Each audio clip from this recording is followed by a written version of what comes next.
North side temples చూస్తే ఒకలాగా కనిపిస్తాయి, సౌత్ సైడ్ టెంపుల్స్ ఇంకొకలాగా కనిపిస్తాయి. అసలు ఏంటి కనెక్షన్? నార్త్లో నగారా, సౌత్లో ద్రవిడియన్ స్టైల్, సెంటర్ ఆఫ్ భారత్లో కొందరు ఫాలో అయ్యేది వేసారా స్టైల్ అని ఉంటుంది. విభీషణుడు దాన్ని లంకకి తీసుకొని వెళ్తుంటే విగ్రహం బరువెక్కి ఆయన మొయ్యలేని స్థితికి వచ్చినప్పుడు ఒక దగ్గర పెడతారు, అదే శ్రీరంగం.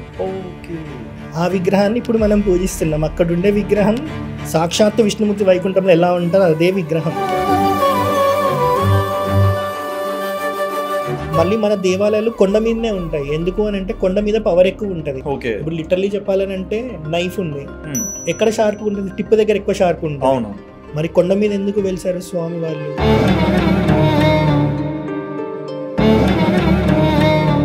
ఒక గుడిని చూసామనుకోండి, ఎన్ని విభాగాలుగా గుడిని మనం చూడాలి? గుడిలో మనకి మామూలుగా ఆర్త మండపం అనేది ఎంట్రెన్స్ లాగా ఉంటుంది. మెయిన్ మండపం అనేది ఒకటి ఉంటుంది, మిడిల్ లో అంతరాలయం అని ఒకటి ఉంటుంది, అయ్యగారు కూర్చునేది. గర్భాలయం అనేది ఒకటి ఉంటుంది. నా ఫోటో డిస్ప్లేస్మెంట్ కూడా ఒక మనిషి పడుకుంటే పక్కన గుడి ఎలా సింక్ అవుతుంది అనేది అబ్రివేషన్ ఇచ్చారు కదా. అవునవును. పడుకొని దొర్లుకుండా ప్రదక్షిణాలు చేస్తారు కదా. పొర్లు దండాలు అనేది నేను ఎప్పుడు పురాణాల్లో వినలేదన్నా. ఈయన ఎక్కడ ఎవరు స్టార్ట్ చేశాడో తెలియదు. ఆడవాళ్ళు చేస్తుంటారు. లిటరలీ చెప్పాలని అంటే సాష్టంగమే ఆడవాళ్ళకి పూర్తిగా చెయ్యనియ్యాం సనాతన ధర్మంలో. ఎందుకు? ఇప్పుడు మన హంపి సైడ్ వెళ్తే గుళ్ళో నడుచుకుంటూ వెళ్తున్నప్పుడు ఆ పిల్లర్స్ ని టచ్ చేస్తున్నా కొన్ని మ్యూజిక్ టోన్స్ వస్తుంటాయి. ఈ రోజున్న గుళ్ళు చూస్తే ఆ మ్యూజిక్ టోన్స్ ఇట్లాంటివి రావు, జస్ట్ పిల్లర్స్ లానే ఉంటాయి. ఆర్కిటెక్చర్ కి ఇది ఎందుకు మ్యాచ్ చేయలేకపోయారు? అప్పట్లో ఒక స్టోన్ ని సెలెక్ట్ చేసుకున్నా చాలా రీసెర్చ్ చేసి ఏ స్టోన్ అయితేనే గుడిలోకి బాగుంటది, ఏ స్టోన్ అయితే గర్భగుడిలోకి బాగుంటది అనేది సెలెక్ట్ చేసుకునేవాళ్ళు. రామప్ప టెంపుల్ ఉంది, 1100 years దగ్గర అవుతుంది, 1100 years అవుతుంది. భూకంపాలు వచ్చాయి కానీ గుడి ఎప్పుడు విరగలేదు. దారం పోగు రంధ్రం ఎంత ఉంటుంది అంత రంధ్రంతో కూడా హోల్స్ చేసేవాళ్ళు. ఒక సింహం లోపల ఒక రాయి ఉంటుంది, దాన్ని మన వాళ్ళు ఎలా చేశారనేది రెప్లికేట్ చేయడానికి ఒక మోడర్న్ మెషినరీతో చేశారు. కానీ ఇక్కడ డిఫరెన్స్ ఏంటంటే ఏ రాయితో సింహాన్ని చేశారు అదే రాయితో ఆ రాయిని చేశారు, నోట్లో పెట్టిన రాయిని. కానీ అప్పటి వాళ్ళు సింహం నోరు ఇంత ఉంటుంది, రాయి ఇంత ఉంటుంది. ఈ రాయి మెటీరియల్ వేరు, సింహం మెటీరియల్ వేరు. గర్భగుడిలో దేవుణ్ణి ప్రాణప్రతిష్ఠ చేస్తున్నామంటారు కదా. సో ఈ ప్రాణప్రతిష్ఠ చేయడం అంటే ఏంటి? అంతున్నప్పుడు విగ్రహానికి ఎందుకు ఉండదన్న. అందుకే కళ్ళు తీయగానే రాముడి విగ్రహం కూడా అయోధ్యలో ప్రాణప్రతిష్ఠ చేసినప్పుడు ఒకలాగా ఉంటది, తీసినాక మనకి పెట్టారు కూడా ఫేస్బుక్ లో కానీ సోషల్ మీడియాలో చాలా మంది పెట్టారు బిఫోర్ ఆఫ్టర్ ఫోటోస్. దాన్ని తయారు చేసిన వ్యక్తి చెప్పారు, చేసింది ఇప్పటికి అప్పటికి చాలా డిఫరెన్స్ ఉంది. नहीं वो बहुत चेंज हो गया, वो अंदर जाते ही भगवान बहुत चेंज हो गया. నిత్యం అక్కడ అనుష్ఠానం జరుగుతూ ఉంటది, మంత్రాలతో పూజలు జరుగుతూ ఉంటాయి. దానికి పవర్ ఉంటది కదా. అందుకే మనకి ఇంట్లో ప్రశాంతత లేనప్పుడు పోయేది గుడికి మాత్రమే. Hi viewers, welcome to Sudheer talks. నేను మీ హోస్ట్ సుధిరెడ్డి. ఇవాళ టాపిక్ మీ అందరికీ ఎంతో ఇంట్రెస్టింగ్ అండి. ఎందుకంటే మన భారతదేశంలో ఎప్పటి నుంచో మనం గుళ్ళను చూస్తున్నాం, కానీ ఈ గుళ్ళు ఎలా వచ్చాయి అండ్ ఈ గుళ్ళల్లో కూడా ఒక డిఫరెన్స్ గమనించారా?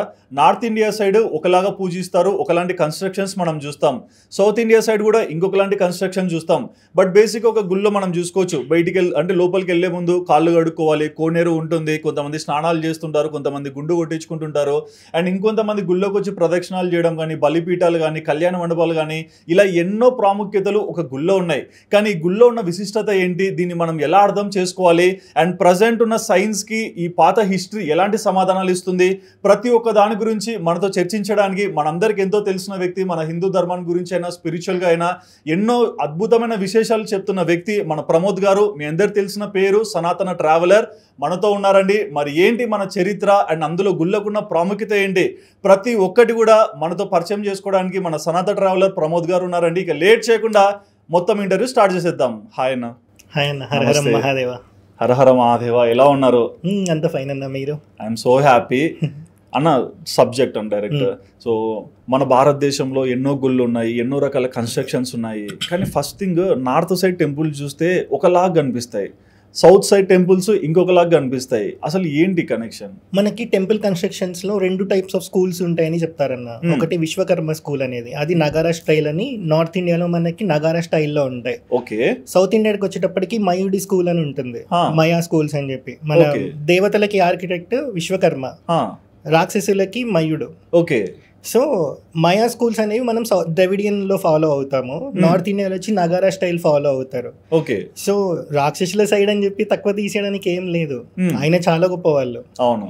అలా లేకపోతే ఆయనకి ఆర్కిటెక్ట్ అవ్వడు కదా. సో అట్లా తీసుకోవాలి తప్ప ఆయనని రాక్షసుడు అని చెప్పి మనమేదో ఆయనని ఫాలో అవుతుంది అట్లా తీసుకోవద్దు ఎప్పుడు. సో మనకి 2 టైప్స్ ఆఫ్ టెంపుల్స్ ఉంటాయి, నార్త్ లో నగారా, సౌత్ లో Dravidian style. Centre of Bharat లో కొందరు ఫాలో అయ్యేది వేసారా స్టైల్ అని ఉంటుంది. ఓకే, ఇదొకటి ఉంది. ఇది చాలా తక్కువ మనకు కనిపిస్తాయి, కానీ మెయిన్ ఎక్కువ ఇవి తీసుకుంటాం అన్నట్టు. ఓకే. కానీ అందరు అనుకుంటుంది ఏంటంటే మనకి టెంపుల్స్ అనేవి చాలా పెద్ద కన్స్ట్రక్షన్లో, ఒక పెద్ద లార్జ్ స్కేల్లో కన్స్ట్రక్షన్ స్టార్ట్ అయ్యింది నార్త్లో గుప్తా పీరియడ్ నుంచి, సౌత్లో వచ్చి మనకి పల్లవ పీరియడ్ నుంచి అని చెప్తుంటారు. దీనివల్ల అందరు ఫిక్స్ అయ్యింది ఏంటి అని అంటే అసలు టెంపుల్స్ అనేవి 8th century నుంచి స్టార్ట్ అయ్యాయి, పల్లవాస్తో స్టార్ట్ అయ్యాయని ఫిక్స్ అయ్యారు తప్ప మన టెంపుల్స్ ఇప్పటిది కాదు. ఓకే. మనం ఇప్పుడు నమ్మాల్వారి చరిత్ర ఉంటుంది శ్రీ వైష్ణవ సంప్రదాయంలో. నమ్మాల్వారి చరిత్ర తీసుకుంటే మనకి నమ్మాల్వారు పుట్టింది కలియుగం స్టార్ట్ అయిన 43rd డే అని కొందరు చెప్తారు, 47th డే అని కొందరు చెప్తారు. ఓకే. నమ్మాల్వారు పుట్టినప్పుడు మనకి ఒక సమాధి స్థితిలోనే పుడతారు. పేరెంట్స్కి తెలియదు, ఎంత లేపినా లేవరు, ఏడవరు, ఏది ఉండదు, చలనం ఉండదు. అయితే ఎవరిని కోరుకుంటే ఈయన మనకి పుట్టారో ఆయన దగ్గరికి తీసుకెళ్దామని ఒక గుడికి తీసుకొని వెళ్తారు. ఎప్పుడు పుట్టింది, ఎప్పుడు కలియుగం స్టార్ట్ అయిన 43rd డే తీసుకెళ్ళింది ఎక్కడికి, గుడికి. అంటే గుడిలు ఎప్పటి నుంచో సనాతన ధర్మంలో ఉన్నాయి, కానీ వీళ్ళు ఏంటంటే చెప్పిన టాపిక్ని చెప్పినంత వరకే అర్థం చేసుకుంటారు, దానికన్నా డీప్కి వెళ్ళరు, డెప్త్కి వెళ్ళి ఇన్ఫర్మేషన్ గ్యాదర్ చేయరు.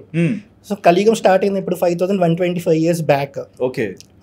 అంటే కలియుగం స్టార్ట్ అయిన 43rd డే పుట్టారు అని అంటే అప్పటికొక టెంపుల్ అక్కడ ఉంది ఈయన పుట్టక ముందే. అవును, అంటే అప్పటి నుంచే ఉన్నాయి. అది మన టెంపుల్ విశిష్టత. బుద్ధులు వచ్చాక మనకి టెంపుల్స్ వచ్చాయి, ఇట్లా ఏం లేదు. ఇదంతా మన ఫోబియా. ఇంకొక షాకింగ్ విషయం ఏంటంటే మన వైష్ణవ సంప్రదాయంలో 12 ఆల్వార్లు ఉంటారు. నమ్మాల్వారు కలియుగంలో పుట్టిన మొదటి ఆల్వారు. అంతకన్నా ముందు 3 ఆల్వార్లు ఉంటారు. పోగై ఆల్వార్, భూతాత ఆల్వార్, పేయాల్వార్ అని చెప్పి వీళ్ళు ద్వాపర యుగం నాటి వాళ్ళు. ఓకే. అంటే మన సంప్రదాయం చూడండి, ఇండస్ వ్యాలీ సివిలైజేషన్ కన్నా పాతదనే చెప్పాలి అప్పుడు. అదే సంస్కృతి మనది ఈ రోజుది. సో టెంపుల్స్ అనేవి ఎప్పటి నుంచో ఉన్నాయి, లేక కాదు. పెద్ద స్కేల్లో కన్స్ట్రక్షన్ స్టార్ట్ అయింది వీళ్ళ నుంచి అని చెప్తారు, అంతే తప్ప టెంపుల్స్ ఎప్పటి నుంచో ఉన్నాయి. ఓకే. బట్ ఈ టెంపుల్స్ అంటే ఇప్పుడు ఇల్లు కట్టుకున్నారు అనుకోండి, మనం అందులో నివసించడానికి కట్టుకున్నాం, బట్ ఒక టెంపుల్ కట్టారు, బట్ అందులో ఒక దేవుణ్ణి నిష్టగా పూజించుకోవడానికి పెట్టారు.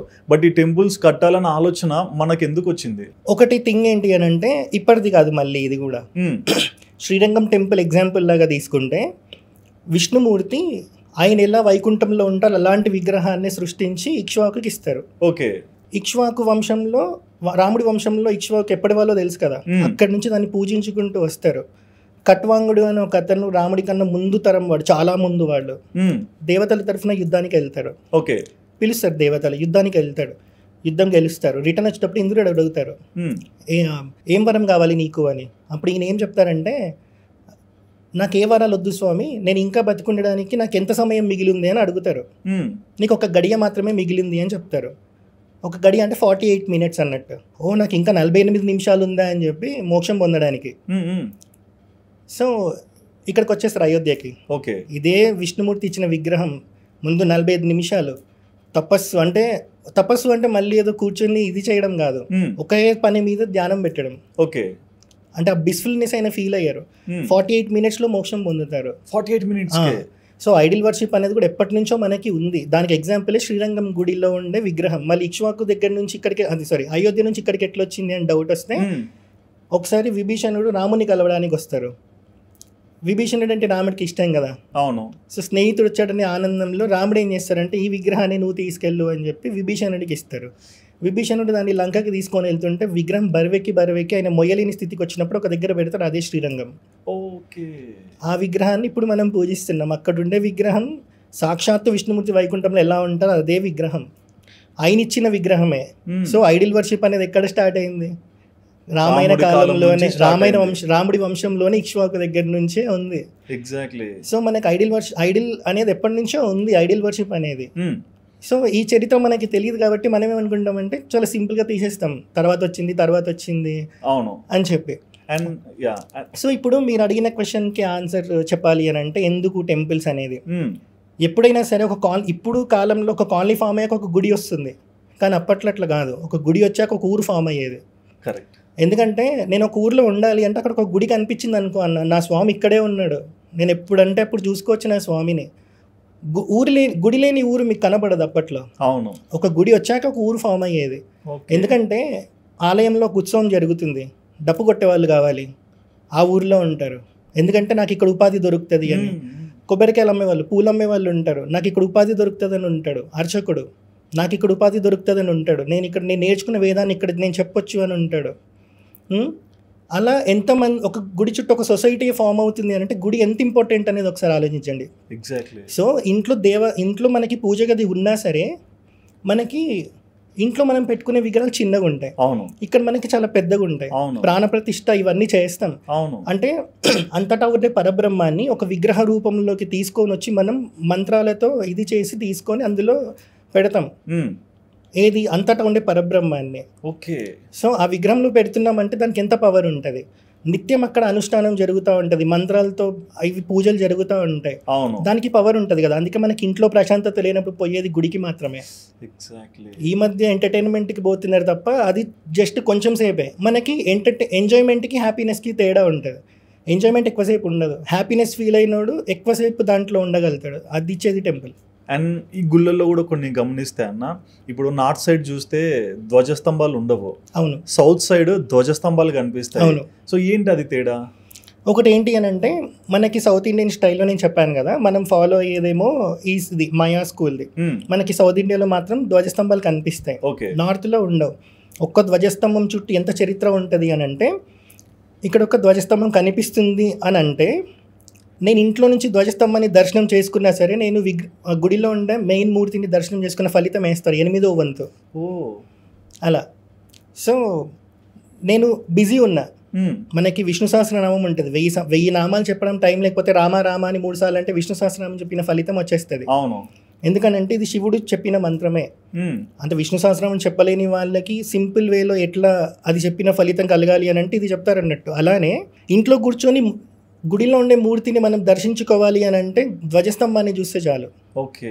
మళ్ళీ గోపురం మీద కలశం ఉంటుంది, దాన్ని చూసినా చాలు విగ్రహమూర్తిని మనం దర్శనం చేసుకున్నట్టే ఫలితం. 8వ వంతు. గుడిలో ఒక ఉత్సవం జరుగుతుంది, అందరికి ఇన్విటేషన్ ఇవ్వాలి. గుడి తరఫున ఏం చేస్తారంటే అదే ధ్వజస్తంభానికి ఒక బ్యానర్ లాంటి, ఇప్పుడు మనం బ్యానర్లు కడుతున్నాం కదా, అలా ఏం చేస్తారంటే ఇప్పుడు విష్ణుమూర్తి ఆలయం అనుకో అన్న, వెంకటేశ్వర స్వామికి సంబంధించింది అనుకోండి. అక్కడ వాహనం ఉంటుంది కదా గరుత్మంతుడు, ఆయన ఒక పరద మీద ఆయన బొమ్మ వేసి పెడతారు ధ్వజస్తంభానికి. సో ఇది గుడి తరఫున అందరికీ ఆహ్వానం ఊరి నుంచి అని, ఊరి వాళ్ళకి ఇన్వైట్ చేసేవాళ్ళు. అలా ఇన్వైట్ చేసేవాళ్ళు. వాళ్ళు వీళ్ళు అని కూడా కాదు, ఎవరంటే వాళ్ళు రావచ్చు గుడికి. అవును. లేకపోతే అదే బ్యానర్ మీద మీరు రావద్దు అని పెట్టాలి కదా, పెట్టరు. ఎందుకు? ఈ డిస్క్రిమినేషన్ అనేది ఈ మధ్య స్టార్ట్ అయింది, ఫారిన్ ఇన్వేజన్స్ వచ్చాక, అంటే ముస్లిం రూల్ స్టార్ట్ అయ్యాక. అంతకుముందు అట్లా ఏం లేదు. ఎందుకంటే డప్పు కొట్టేవాడు కూడా గుడిలో ఉపాధి ఉంటుందనే వాడు అక్కడికి వచ్చేవాడు. అవును. నాకు ఇక్కడ ఎంట్రన్స్ లేదంటే వాడు రాకపోయేవాడు. అప్పుడు ఎవరు కొట్టాలి డప్పు? బ్రాహ్మణే కొట్టాలి. కొట్టారా అట్లా? లేదు. సో ఇది మన గుడి చరిత్ర. ఇంకా ధ్వజస్తంభం గురించి చెప్పాలంటే కార్తీక మాసంలో మనము కార్తీక దీపం అనేది పెడతాం. అది మనం చూసామంటే అది చూసి మనం మొక్కాము అంటే పునర్జన్మ లేదు అని. ఓకే. ఇదొక రీజన్. గుడి మీద ఒక పతాకం పెడతాం. అవును.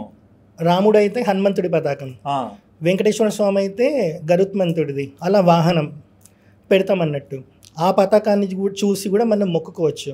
ఇంకొకటి ఏంటి అని అంటే మనకి ఊరిలో ఏదన్నా ఒక నా ఇంట్లో గృహప్రవేశము ఏదో ఒక ఫంక్షన్ జరుగుతుంది, చుట్టుపక్కన గుడి ఉందనుకో అన్న, నాకు ఆ ధ్వజస్తంభం కనిపిస్తుంది కాబట్టి నేను ఎక్కువ తక్కువ సౌండ్ చేయకుండా ఇంట్లోనే పూజ చేసుకోవాలి, బయటకు వచ్చి షో ఆఫ్ చేయొద్దు, బరాత్ తీయడం కానీ ఇట్లాంటివి. సో అవి ఇంటి వరకే ఉండాలన్నట్టు. ఓకే. ఎందుకంటే నాకు అక్కడ నుంచి కనిపిస్తుంది, నా స్వామి నాకు గొప్ప, నా ఇల్లు కాదు. అవును. అలా కూడా ఉండేవాళ్ళు. గుడి ముందు నుంచి వెళ్తే చెప్పులు తీసి పెట్టుకునేవాళ్ళు చేతిలో, దాని తర్వాత నడుచుకుంటూ వెళ్ళేవాళ్ళు, తలపాగా ఉన్నా తీసేవాళ్ళు. ఇది గుడికి ఉండే విశిష్టత అన్నట్టు. అంటే ధ్వజస్తంభానికి ఇంత చరిత్ర ఉంటుంది.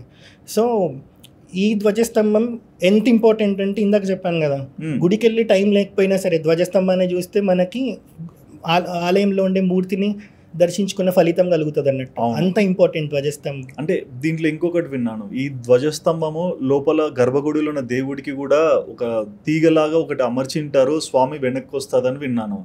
అంటే అమావాస్య ఇట్లాంటి టైంలో గుడులు మూస్తుంటారు కొన్నిసార్లు. సో అప్పుడేంటి ఆ ఛాయ పడుతున్నా అని సరే ధ్వజస్తంభం మీద పడిన లోపల దేవుడికి పడినట్టు అని చెప్పేసి నెక్స్ట్ డే మొత్తం క్లీన్ చేస్తారు కదా. సో అది విన్నాను. అంటే ఇది గ్రహణం టైంలో అంటున్నారా? యా, గ్రహణం టైంలో. కానీ ఒకటే అన్న, ఇప్పుడు ఈస్ట్ మనం సన్ రైజ్ ని బట్టి కదా మనకి షాడో అనేది ఉంటుంది. ఈ లాజిక్ అయితే నేను అంతగా యాక్సెప్ట్ చేయను. బట్ ధ్వజస్తంభం ఏంటి అంటే మనకి ఎలక్ట్రోమాగ్నెటిక్ ఇవి ఉంటాయని చెప్తారు, వేవ్స్. అది తీసుకొని అది మళ్ళీ దాని కింద కూడా యంత్రం ఉంటది అని చెప్తారు. అవును, దానికి కూడా పూజ చేసినప్పుడు ఆలయంలో ఉండే విగ్రహమూర్తి కింద కూడా యంత్రం ఉంటది. ఇక్కడ నుంచి పవర్ అనేది అక్కడికి వెళ్తుంది అని చెప్తారు అన్నట్టు, అంటే ట్రాన్స్ఫర్ అవుతుంది అని. అవును, ఇది కొందరు నమ్మరు. కానీ లిటరలీ చెప్పాలని అంటే వాటర్లో కరెంట్ ఉంటుంది కానీ మనకు తెలియదు, కానీ అందులోంచి సృష్టిస్తున్నారు కదా. ఇది కూడా అంతే అన్న. విగ్రహంలోకి ప్రాణప్రతిష్ఠ, మంత్రాలతో విగ్రహంలోకి ప్రాణప్రతిష్ఠ చేయడమైనా, అందులోకి పరబ్రహ్మాన్ని పెట్టడమైనా, ఇవన్నీ మనకు కనబడని ప్రతిదీ మూఢనమ్మకం అని అనుకుంటే తప్పు. ఎందుకంటే నేను ఈరోజు బతికున్నా అంటే నేను నా ముత్తాతను చూడలే. ఆయన ఫిక్షనల్ క్యారెక్టర్ అయితే నేను ఫిక్షనల్ క్యారెక్టరే కదా అవ్వాలి, అంతే కదా. సో మనకు కనిపిస్తుంది మాత్రమే, దానికి అంటూ ఒక సాధన చేస్తే మనకి దాని పవర్ ఏంటో అర్థమవుతుంది అన్నట్టు. అలా ఇంకొకటి ఏంటంటే ధ్వజస్తంభం గురించి ఇందాక నేను చెప్పడం మర్చిపోయా. ధ్వజస్తంభం ఉన్న గుడిలోనే మనకి ఇవి జరుగుతాయి, ఉత్సవాలు జరుగుతాయి, బ్రహ్మోత్సవాలు అనేది. నార్త్ ఇండియాలో మీకు బ్రహ్మోత్సవాలు కనపడవు. మన దగ్గర కూడా ధ్వజస్తంభం లేని గుడులు చాలా ఉంటాయి, వాటిని వాయు ప్రతిష్ఠ అని చెప్తారంట. సో అందులో ఏంటంటే ధ్వజస్తంభం పెట్టేంత వరకు ఆలయంలో నిత్య పూజలు మాత్రమే జరగాలి, ఉత్సవాలు కాదు. నార్త్ ఇండియాలో ధ్వజస్తంభాలు ఉండదు కాబట్టి అక్కడ వాళ్ళు ఉత్సవాలు చేయరు. ఇది ఒక డిఫరెన్స్ అన్నట్టు. సో ఈ ఉత్సవాలు అయిపోయినాయి అని ఎలా చెప్తారు అని అంటే, ఇప్పుడు విష్ణుమూర్తి ఆలయమే తీసుకుంటే చక్ర స్నానం అని చేస్తారు. అదే గుడిలో ఉండే కోనేరు, మనకి గుడిలో కోనేరు కనిపిస్తుంది, ఆ కోనేరులో అయ్యగారు అది పట్టుకొని స్నానం చేస్తారు అన్నట్టు. సో చక్ర స్నానం చేశారంటే ఉత్సవాలు అయిపోయాయి అని. అది శివుడి ఆలయంలో చేశారు అని అంటే ఉత్సవాలు అయిపోవాలి అని అంటే త్రిశూల స్నానం చేయాలి అని చెప్తారు అన్నట్టు. సో ఇలా కూడా ఉంటుంది అన్నట్టు. మళ్ళీ ఈ పతాకము చెప్పాను కదా, అది కూడా ఒక ఇన్విటేషన్ లానే అనుకోండి లిటరలీ చెప్పాలని అంటే. సో ప్రతి దానికి కూడా ఒక మీనింగ్ ఫుల్ ఉంటేనే చేస్తున్నారు. మరి మన నార్త్ సైడ్ ఎందుకు ఈ ధ్వజస్తంభాలని యూజ్ చేయలేదు? అంటే డిఫరెన్స్ ఆఫ్, ఇప్పుడు నేను చెప్పాను కదా, వాళ్ళకు ఒక స్టైల్ ఆఫ్ స్కూల్స్ ఉన్నాయి. అంటే టెంపుల్ కన్స్ట్రక్షన్ కి మనకు ఒక టైప్ ఆఫ్ స్కూల్ ఉంది. సో ఇంతే డిఫరెన్స్ తప్ప అక్కడ పూజలు జరగట్లేదని కాదు, అది ధ్వజస్తంభం లేకపోతే అది పవర్ఫుల్ కాదని కాదు, దాని పవర్ దానిదే. ఎందుకంటే ఇప్పుడు కాశీ ఉంది, దాని పవర్ఫుల్ కాదని ఎట్లా చెప్తాం? దాన్ని కంపేర్ చేస్తూ వెంకటేశ్వర స్వామి గుడిలో ధ్వజస్తంభం ఉంది కాబట్టి ఇది పవర్ఫుల్ అని చెప్పలేము. సో మనకు ఒక స్టైల్ అనేది, మనం ఒక ఆర్కిటెక్చర్ స్టైల్ అనేది తీసుకున్నాం కాబట్టి దాని తగ్గట్టే అంటే ఇప్పుడు ఏ గురువు అయితే దానికి ప్రాణప్రతిష్ఠ చేస్తున్నారో, ఆయన ఎలా అయితే చేస్తున్నారో దానికి తగ్గట్టే ఆగమ శాస్త్రం ప్రకారమే కన్స్ట్రక్షన్ అనేది జరుగుతుంది, పూజలు కూడా దాని తగ్గట్టే జరుగుతాయి అన్నట్టు. సో మన సౌత్ ఇండియాలో ఈ పద్ధతి ఉంది, అక్కడ అది లేదు, అంతే తేడా. కానీ పవర్ ఉంటుంది పవర్ ఉండదు అని మనం ఎప్పుడు ఫిక్స్ అవ్వద్దు అలా. అండ్ ఈ గుళ్ళో కూడా ఎవరైనా లోపలికి వచ్చే ముందు కూడా బయటనే కాళ్ళు కడుక్కొని లోపల రమ్మంటారు. సో దీని మీనింగ్ ఏంటి? అంటే ఇంట్లో స్నానం చేసి గుడికి బయలుదేరుతారు, అల్పాహారం ఏం తినకుండా, అంటే ఉత్త కడుపుతోనే వస్తారు కదా, కానీ బయట మళ్ళీ కాళ్ళు కడుక్కొని ఎందుకు పోమంటారు? సింపుల్ అన్న, పొద్దు నుంచి నేను చెప్పులు వేసుకున్నాను, ఇంట్లో బెడ్రూమ్కి వెళ్ళినప్పుడు ఆ చెప్పులకు వ్యాల్ ఇచ్చిన బెడ్ మీద పెట్టుకోను. అవును. సో ఈవెన్ అమ్మ నాన్నకి మనం నమస్కారం పెట్టేటప్పుడైనా చెప్పులు తీసేసే చేస్తాం, చెప్పులు వేసుకొని ఎవరికి నమస్కారం చెయ్యము. ఇక మనకి తప్పదు అన్నప్పుడు తప్ప, అంటే ఇప్పుడు ఉన్న బిజీ లైఫ్లో మనకు అట్లా అలవాటైంది తప్ప ఎవరికైనా నమస్కారం చేయాలన్నా చెప్పులే వదిలేస్తాం. ఇంట్లో అమ్మ నాన్నకి అంత ఇచ్చినప్పుడు గుడిలోకి ఎట్లా వెళ్తాం? ఇప్పుడు ఊర్లో చాలా నడుస్తాం, ఎక్కడెక్కడో నడుస్తాం, ఏదేదో అంటుకుంటాయి, శుద్ధి చేసుకొని వెళ్తే బెటర్ కదా. సో దానికోసమే ఇది. నెత్తి మీద కూడా నీళ్లు చల్లుకుంటారు. అంటే ఇప్పుడు మనకి ఎట్లా చెప్తారంటే, మగవాడు అనేది ప్రతిరోజు తలపై నుంచి స్నానం చేయాలి, ఇక్కడ నుంచి కాదు, నెత్తి కూడా తడవాలి, ఎవ్రీడే. మగవాడు అన్నప్పుడు ఖచ్చితంగా చేయాలి. ఒకవేళ ఇప్పుడు వరకు సరిదయింది, ఇంకొంచెం స్నానం చేయలేడు, భుజాల వరకు అయినా చేయాలి. ఇక్కడ వరకు స్నానం చేసి ఓపిక తీరిక వాడికి లేదు, నడుముతో అయినా ఇట్లా స్నానం చేయాలి అంటారు, ఇంకొంచెం అయినా తడపాలి బాడీని అని. ఇక్కడ నుంచి కూడా లేదు, ఇక్కడ నుంచి, లేకపోతే కాళ్ళైనా కడుక్కోవాలి, ఆ మాత్రం కూడా లేదు అంటే ఇలా వేసుకోవాలి అని. ఎందుకంటే కొందరు బెడ్ మీద ఉంటారు, వాళ్ళు చేయలేరు. అదే మనిషిని పరిస్థితి బట్టి ఆచారాలు అనేవి వాళ్ళకి తగినట్టుగా ఇచ్చారు. ఇంట్లో ఆల్రెడీ చేసాము, కానీ మన పాదాలు మాత్రమే కింద ఏమేమో తాకేసి వస్తాయి, దుమ్ము ఉంటది, రేపు పొద్దున ఇప్పుడు బయట నీళ్లు ఉంటాయి, డ్రైనేజ్ వాటర్ ఉంటాయి, ఇవన్నీ మనం తొక్కుకుంటేనే వస్తాం. బైక్ మీద వచ్చినా కూడా నిష్టగా వెళ్తున్నప్పుడు కాళ్ళు కడుక్కుంటే ఆ పవిత్రత కనిపిస్తుంది. గుడికి వెళ్ళినప్పుడు అరిషడ్ వర్గాలని వదిలిపెట్టాలి అంటారు, కామ క్రోధ మద లోభ మాత్సర్యాలని. ఎగ్జాక్ట్లీ ఇవే మనం వదిలిపెట్టినప్పుడు కాళ్ళు కూడా కడుక్కొని వెళ్తే మంచిదే కదా. అవును. అండ్ ఈ గుళ్ళల్లో కూడా కొన్ని గుళ్ళు ఫౌండేషన్ తో వస్తాయి, కొన్ని బేస్మెంట్ నుంచే గుడి కడతారు. ఇది ఎందుకు? ఇది కూడా సేమ్ అన్న, డిపెండ్స్ ఆన్ వాళ్ళు ఏ టైప్ ఆఫ్ స్కూల్ని ఎంచుకుంటున్నారు గుడి కట్టడానికి అనేది. నాగారా స్టైల్లో ఏంటంటే మన కింద బేస్మెంట్ ఫ్లోర్ నుంచి వేయరు, ఫస్ట్ ఒక బేస్మెంట్ వేస్తారు, దాని తర్వాత నుంచి గోపురం అనేది స్టార్ట్ అవుతుంది. మన దగ్గర నార్మల్ కింద నుంచి స్టార్ట్ అయిపోతుంది. ఇదేం డిఫరెన్స్ లేదు, మళ్ళీ టెంపుల్ ఆర్కిటెక్చర్లో డిఫరెన్స్ తప్ప ఇంకా వేరే ఏమి పద్ధతి అంతా అట్లా ఏం లేదు. మళ్ళీ ఇప్పుడు మీరు చూస్తే ఇది ఉంటుంది కదా 1000 పిల్లర్ టెంపుల్, ఒక బేస్ ఉన్నాక దానిపైనే గుడి ఉంటుంది అన్నట్టు, మనం చుట్టూ తిరగొచ్చు కూడా దాని మీద చుట్టూ అలా. అట్లా కొన్నిట్లో ఉంటది, కొన్నిట్లో ఉండదు, అంతే తప్ప ఇంకా మేజర్ డిఫరెన్స్ అనేది ఏం లేదు. అండ్ ఈ రోజున్న గుళ్ళని నేను చూశాను, పురాతనం ఉన్న గుళ్ళని కూడా కొన్ని చూశాను. ఇప్పుడు మన హంపి సైడ్ వెళ్తే ఒక 1000 పిల్లర్స్తో గుడి కట్టింటారు. అండ్ గుళ్ళో నడుచుకుంటూ వెళ్తున్నప్పుడు ఆ పిల్లర్స్ని టచ్ చేస్తున్నా కొన్ని మ్యూజిక్ టోన్స్ వస్తుంటాయి. అండ్ ఈ రోజున్న గుళ్ళు చూస్తే ఆ మ్యూజిక్ టోన్స్ ఇట్లాంటివి రావు, జస్ట్ పిల్లర్స్ లానే ఉంటాయి. ఆర్కిటెక్చర్కి ఇది ఎందుకు మ్యాచ్ చేయలేకపోయారు? ఒకటి లిటరలీ చెప్పాలని అంటే ఆ టైప్ ఆఫ్ స్కిల్ ఇప్పుడు లేదన్న. ఎందుకంటే అప్పట్లో ఒక స్టోన్ని సెలెక్ట్ చేసుకున్నా చాలా రీసెర్చ్ చేసి ఏ స్టోన్ అయితేనే గుడిలోకి బాగుంటుంది, ఏ స్టోన్ అయితే గర్భగుడిలోకి బాగుంటుంది అనేది సెలెక్ట్ చేసుకునేవాళ్ళు. ఓకే. ఈవెన్ ఇప్పుడు మనకి ఇది ఉంది, రామప్ప టెంపుల్ ఉంది, 1100 years దగ్గర అవుతుంది, 1100 years అవుతుంది. భూకంపాలు వచ్చాయి కానీ గుడి ఎప్పుడు విరగలేదు. మీరు లోపలికి వెళ్ళిన ఫ్లోర్ ఇలా విచిత్రంగా ఉంటుంది, కానీ గుడి పడిపోలేదు. అంటే వాళ్ళకి ఎంత తెలిసి ఉంటే వాళ్ళు ఎంత ఓపిక్గా దాని మీద ఇంట్రెస్ట్ పెట్టి చేసి ఉంటే అలా ఉంటుంది. ఇప్పుడు ఈవెన్ ఈరోజు ఎట్లయిపోయిందంటే ఒక పనప్ప చెప్తే తొందరగా అయిపోగొట్టాలి తప్ప దాంట్లో మనం ప్రాణం పెట్టి చేద్దాం అనేది లేదు. ఆ కాలం వేరు. మ్యూజిక్ పిల్లర్స్ అంటే నేను చెప్పాను కదా, ఆ కాలంలో వాళ్ళు ఏదన్నా కొత్తగా చేయాలని అనుకునే వాళ్ళు. ఇప్పుడు పని అయిపోగొట్టుకుంటే చాలు. ఒకప్పుడు గుడిలు చాలా పెద్దగా ఉండేవి, ఇప్పుడు ఏ గుడిలో అయినా ఒక్క వేద పాఠశాల కాదు, చాగంటి గారి ప్రవచనము ఎవరిదో ఒక ప్రవచనం పెట్టడానికి ఒక ప్రొజెక్టర్ స్క్రీన్ వేస్తే 100 మంది కూర్చునేదానికి స్కోప్ లేదు. సో ఒకటి ఏంటంటే టెంపుల్స్ అనేవి లిటరలీ టూ కమర్షియల్ చేసేసారు. అంటే బయటికి అనొచ్చా లేదో తెలియదు కానీ అది జరుగుతుంది, చిన్నగా అయిపోయాయి స్పేసెస్ అనేవి. ఇంకొకటి ఏంటంటే ఆ కాలంలో ప్రతి దానికి ఇప్పుడు ఒక గుడి కడుతున్నారన్న, పెద్ద గుడి అనుకో, ఆ గుడి కట్టాలంటే ఒక రాజు కాదు, ఆ రాజు తర్వాత వచ్చే రాజు దాన్ని ఇనాగ్రేషన్ చేసేవాడు. అంత పెద్ద 1000 పిల్లర్స్ కట్టాలంటే ఒక జీవితంలో అవ్వదు. కానీ ఒకవేళ అయ్యింది అన్న వాడు ఎంతమందిని తెచ్చుకోవాలి. అప్పుడు ఏం చేసేవాళ్ళు, ఇంకా సింపుల్గా చెప్పాలి అంటే లాజికల్గా ఆలోచిస్తే వేరే దగ్గర నుంచి తీసుకొని వచ్చి ఇక్కడ పెట్టేవాళ్ళు. వాళ్ళకి అప్పుడు అదే ఊరయ్యేది కదా, ఒక జనరేషన్కి అంతా అక్కడే ఉండిపోయేవాళ్ళు. ఇప్పుడు ఎవరన్నా ఉంటున్నారు అట్లా, సాయంత్రం అయితే పెళ్ళాం బిడ్డల దగ్గరికి పోవాలి. జాబ్ చేస్తూ గుళ్ళో అర్చకులుగా పనిచేసే వాళ్ళు కూడా ఉన్నారు. ఆఫీస్ టైం కాలేదు, నేను వస్తాను, ఈ టైంలో తెరుస్తాను అంటారు. ఇదే థాట్ ప్రాసెస్ అప్పట్లో ఉంటే మనకి ఇంత గొప్ప ఆర్కిటెక్చర్ అనేది ఉండకపోయేది. ఇప్పుడు మనది మొత్తం మిషనరీ మీద డిపెండ్ అయ్యి ఉంది. అప్పుడు మిషనరీ ఉందా అంటే ఇప్పుడు కన్నా అడ్వాన్స్డ్గా కనిపిస్తాయి మన టెంపుల్స్ అనేవి. ఇంత ఒక దారం పోగు బట్టే అంత సూదికి దారం పోగు రంధ్రం ఎంత ఉంటుంది అంత రంధ్రంతో కూడా హోల్స్ చేసేవాళ్ళు. నిన్న ఒక వీడియో చూసాను నేను దీని గురించి రీసెర్చ్ చేస్తున్నప్పుడే. నార్త్ ఇండియాలో అనుకుంటా ఒక సింహం లోపల ఒక రాయి ఉంటుంది, దాన్ని మన వాళ్ళు ఎలా చేశారనేది రెప్లికేట్ చేయడానికి ఒక మోడర్న్ మిషనరీతో చేశారు. ఇదే డిఫరెన్స్ చాలు వాళ్ళకి మనకి తేడా. ఆ నోట్లోకి వెళ్ళి రాయి బయటకు తీయడానికి వస్తలేదు. సౌత్ ఇండియాలోనూ నార్త్ ఇండియాలోనూ అనుకుంటాను టెంపుల్, ఆ నోట్లోకి వెళ్ళి రాయి తీయడానికి వస్తలేదు. మన వాళ్ళు పోయి నాశనం చేయడానికి ఫస్ట్ ఉంటారు కదా, లాగి లాగి లాగి ఆ మూతిని ఇరగొట్టారు. మన వాళ్ళు ఏం చేస్తారు, ఇది మనం కూడా చేయగలుగుతామేమో అని మిషనరీతో ట్రై చేసారు. సింహం బొమ్మ చేసి సింహం నోట్లో రాయి కూడా పెట్టారు. రాయి ఎప్పటికీ బయటికి రాదు. కానీ ఇక్కడ డిఫరెన్స్ ఏంటంటే ఏ రాయితో సింహాన్ని చేశారు అదే రాయితో ఆ రాయిని చేశారు, నోట్లో పెట్టిన రాయిని. కానీ అప్పటి వాళ్ళు సింహం నోరు ఇంత ఉంటుంది, రాయి ఇంత ఉంటుంది. ఈ రాయి మెటీరియల్ వేరు, సింహం మెటీరియల్ వేరు. మరి ట్రై చేసినప్పుడు అట్లా కూడా ట్రై చేయాలి కదా, అప్పుడు కదా నువ్వు లాజిక్ బ్రేక్ చేసినట్టు. సో అప్పట్లో కోపేశ్వర ఆలయం అని నేను వెళ్ళానన్న, కొల్హాపూర్ దగ్గర దక్షయజ్ఞానికి సంబంధించిన గుడి అన్నట్టు. లింగ పురాణం మొత్తం దాంట్లో కార్వింగ్ చేశారు. ఇప్పుడు అంత ఓపిక ఎవరికి ఉంది, ఒక లైఫ్ టైం స్పెండ్ చేసే అంత దానికోసం లింగ పురాణం తెలుసుకోవాలి. చెక్కినవాడు కాకపోయినా ఆర్కిటెక్ట్ కూడా ఉంటాడు కదా గుడికి, సూత్రధారి, అవును, మన సూత్రధారి అంటారు. సో ఆయనకైనా చరిత్ర తెలియాలి కదా వాళ్ళకి చెప్పాలి అని అంటే.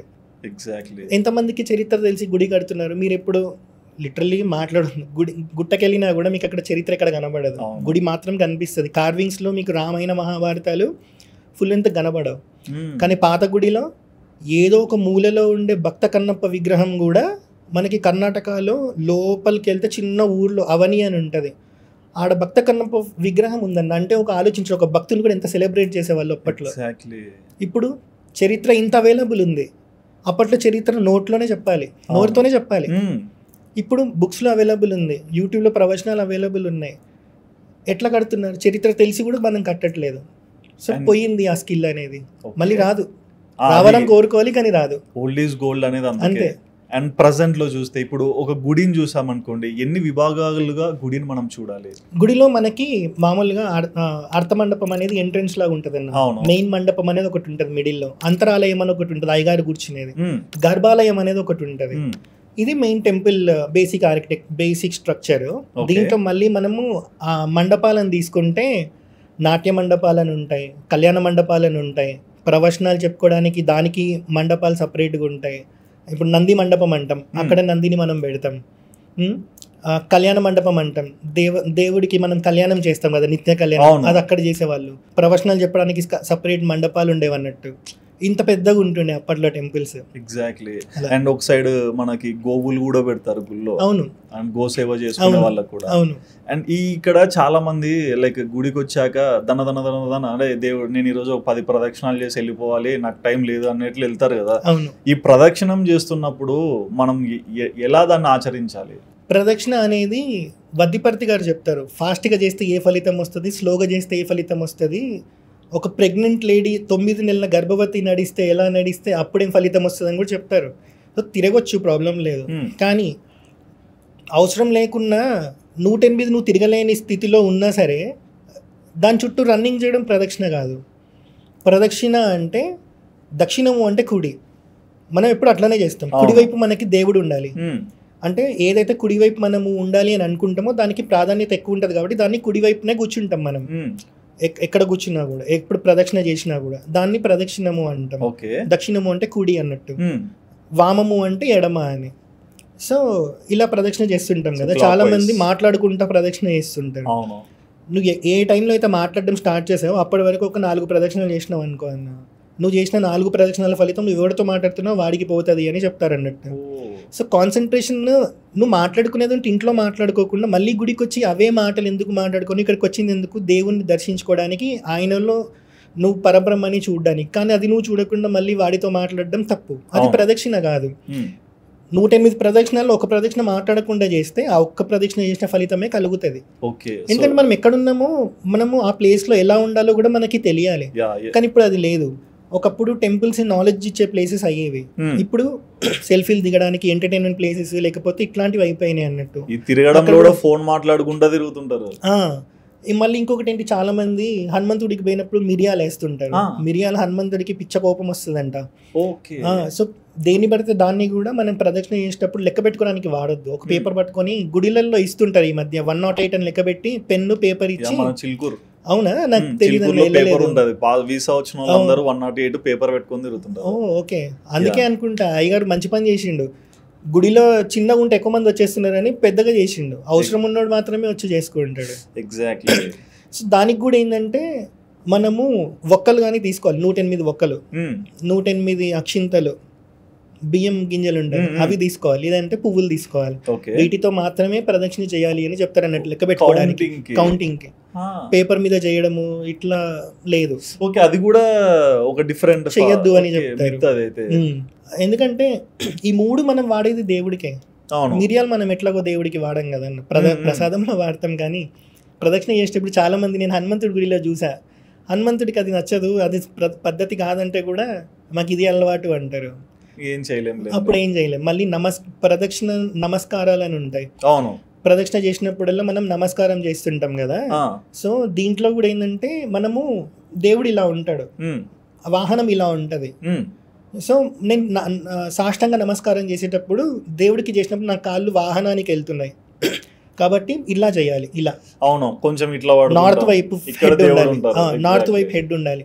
మళ్ళీ మనం గుడిలో దేవుడిని ఇలా ప్రదక్షిణ చేసినా లేకపోతే చెయ్యకపోయినా ఇలా మొక్కామనుకో అన్న, సౌత్ సైడ్ మనం మొక్కకుండా చూసుకోవాలి. వెళ్ళినప్పుడు ఇప్పుడు ఫోన్లో కంపాస్ వస్తుంది కదా, కంపాస్ పెట్టుకొని నార్త్ వైపు ఎట్టుందో చూసుకొని మన ఫేస్ నార్త్ వైపు ఉండేటట్టు చేయాలి. నమస్కారం కూడా ఉంటుంది కదా, ఎందుకంటే మనకి వెనక వాహనం ఉంది, దానికి కాళ్ళు పెట్టినట్టు అవుతుంది. సెకండ్ థింగ్, ఇప్పుడు సాష్టాంగం కూడా ఎప్పుడు చేయొద్దు అని అంటే, ఇక్కడ విగ్రహం ఉంది, ఇక్కడ పంచాయతన పూజలు ఉంటాయి మళ్ళీ దీంట్లో కూడా. ఇప్పుడు నీకు ఒక దేవుడు అంటే ఎక్కువ ఇష్టం అన్న, గుడిలో కూడా పంచాయతన గుడిలోని ఉంటాయి. ఒక మెయిన్ గర్భగుడిలో మెయిన్ విగ్రహం ఉంటుంది, శివాలయం అయితే శివుడు, చుట్టుపక్కల వేరే దేవతలు ఉంటారు నలుగురు. సో ఇప్పుడు ఇదే ఆలయంలో మనం అటు నార్త్ ఉందని చెప్పి అటు హెడ్ పెట్టి ఇలా సాష్టాంగం చేసాం. ఓకే, అప్పుడు ఇక్కడున్న దేవతకి మన కాళ్ళు అవుతాయి. సో నించోని మొక్కుకుంటే చాలు. ఓకే, అంటే వెనక సాష్టాంగం చేసేటప్పుడు చెక్ చేసుకోవాలి, వెనక ఎవరైనా ఉన్నారా, స్వామివారు వేరే దేవత ఎవరైనా ఉన్నారా కూడా చూసుకోవాలి. ఓకే, ఇది గుడిలో చాలా మంది గుడిలో అంటున్నా నమస్కారాలు, ఇప్పుడు మనము ప్రదక్షిణ చేసే స్కోప్ కూడా లేదన్నా మనకి. అవును, ఇట్లా మన చుట్టే మనం తిరుగుతాం, ఆత్మపూర్వక నమస్కారం అని తిరుగుతాం కదా, అట్లా తిరిగినా కూడా చాలన్నా. కానీ ఎంతసేపు చేస్తున్నాం అనే దాని మీదనే కాన్సన్ట్రేషన్ అనేది మనకు అక్కడ ఉండాలి. నమస్కారాల్లో కూడా మళ్ళీ చాలా రకాలు ఉంటాయి. సో నమస్కారం, ఇప్పుడు ప్రదక్షిణ నమస్కారాలు ఉంటాయి.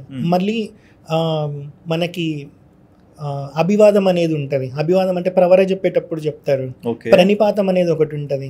నమస్కారం పద్ధతి వేరే ఉంటుంది. సన్యాసికి పెట్టే నమస్కారం వేరే ఉంటుంది. సన్యాసికి 4 సార్లు సాష్టాంగం చేయాలి అని చెప్తారు. సో ఇట్లా డిఫరెంట్ ఉంటాయి అన్నట్టు. సో మనం ఎక్కడికి వెళ్తున్నామో దాని గురించి తెలుసుకొని వెళ్తే బాగుంటుంది. తల్లిదండ్రులకు పెట్టేటప్పుడు ఒకటే నమస్కారం పెట్టాలి అని చెప్తారు అన్నట్టు. సో ఒక్కొక్కరి దగ్గరికి వెళ్ళినప్పుడు ఒక్కొక్కటి. ఇలా నమస్కారంలో కూడా పద్ధతులు అనేది ఉంటాయి. సో మనం చూసుకోవాలి ఎక్కడికి వెళ్తున్నాం, ఏం చేస్తున్నాం అనేది. ఇక్కడ గుళ్ళో కూడా కొంతమంది లైక్ పడుకొని దొర్లుకుండా ప్రదక్షిణాలు చేస్తారు కదా, సో వాటి పట్ల మీ కమెంట్? పొర్లు దండాలు అనేది నేను ఎప్పుడు పురాణాల్లో వినలేదన్నా, అట్లా చేసినట్టు కూడా వినలేదు. మనకు అట్లాంటి కార్వింగ్స్ కూడా ఎక్కడ కనబడవు. ఓకే, ఈయన ఎక్కడ ఎవరు స్టార్ట్ చేశాడో తెలియదు. ఆడవాళ్ళు చేస్తుంటారు. లిటరలీ చెప్పాలని అంటే సాష్టాంగమే ఆడవాళ్ళకి పూర్తిగా చెయ్యనియ్యం సనాతన ధర్మంలో. ఎందుకు? మగవాళ్ళకి 8 అంగాలు భూమికి తాకాలి సాష్టాంగం చేసేటప్పుడు అని, ఆడవాళ్ళకి పంచాంగాల నమస్కారం అనేది ఉంటుంది. సో ఈ మగవాళ్ళు మనం మొత్తం పడుకుంటాం కానీ సాష్టాంగం చేస్తాం. ఆడవాళ్ళు మోకాళ్ళు మోచేయిలు ఉంటాయి కదా, ఇవే వాళ్ళకి నమస్కారం. ఎందుకు అని అంటే సృష్టి కార్యానికి సంబంధించిన 2 అంగాలు నేలకి తాకితే వాటిని అపవిత్రపరిచినట్టు అని చెప్పి ఆడవాళ్ళకి సాష్టాంగం లేదు. అలాంటి పొర్లి దండాలు ఎట్లా పెడతారు? ఎగ్జాక్ట్లీ, అంటే చాలా మంది ఫిమేల్స్ వెళ్తుంటారు స్త్రీలు మొక్కోవడానికి, కానీ ఏ విధంగా చేయాలి నేనైతే అది ఎప్పుడు వినలేదు. మరి అది ఏ పద్ధతిలో ఉందో తెలియదు, ఎవరు అలవాటు చేశారో తెలియదు. కానీ మనకు నమస్కార పద్ధతులు మాత్రం ఇందాక నేను చెప్పాను కదా, ఇవి మాత్రమే నాకు తెలిసిన నమస్కార పద్ధతులు. మిగతావి వాళ్ళు ఎక్కడ స్టార్ట్ చేసుకున్నారో తెలియదు. అండ్ నేను మీకు ఒక ఫోటో చూపించా కదన్నా, అంటే ఒక హ్యూమన్ ఒక టెంపుల్ కి ఎలా కనెక్ట్ అయి ఉన్నారు, అండ్ ఆ ఫోటో డిస్ప్లేస్మెంట్ కూడా ఒక మనిషి పడుకుంటే పక్కన గుడి ఎలా సింక్ అవుతుంది అనేది అబ్రివేషన్ ఇచ్చారు కదా. అవునవును. సో మీరు దానికి ఏం ఎక్స్ప్లెనేషన్ ఇస్తారు?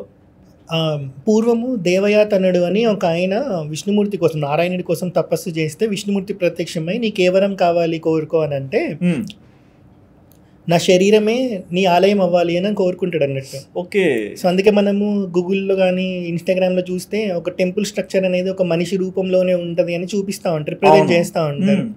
సో ఆ మనిషి దేవయాతనుడు అన్నట్టు. ఓకే, అలా దాన్ని బట్టి మనకి గుడి ప్లేస్మెంట్స్ కానీ అట్లాంటివన్నీ ఉంటాయని చెప్తారు. మెయిన్ టాపిక్ అన్న, అంటే ఇంత మెయినే, దీంట్లో ఇంకా కొంచెం స్పెషల్. ఇప్పుడు గర్భగుడిలో దేవుడు ఉంటారు. సో ఈ గర్భగుడిలో దేవుడిని ప్రాణప్రతిష్ఠ చేస్తున్నామంటారు కదా. సో ఈ ప్రాణప్రతిష్ఠ చేయడం అంటే ఏంటి?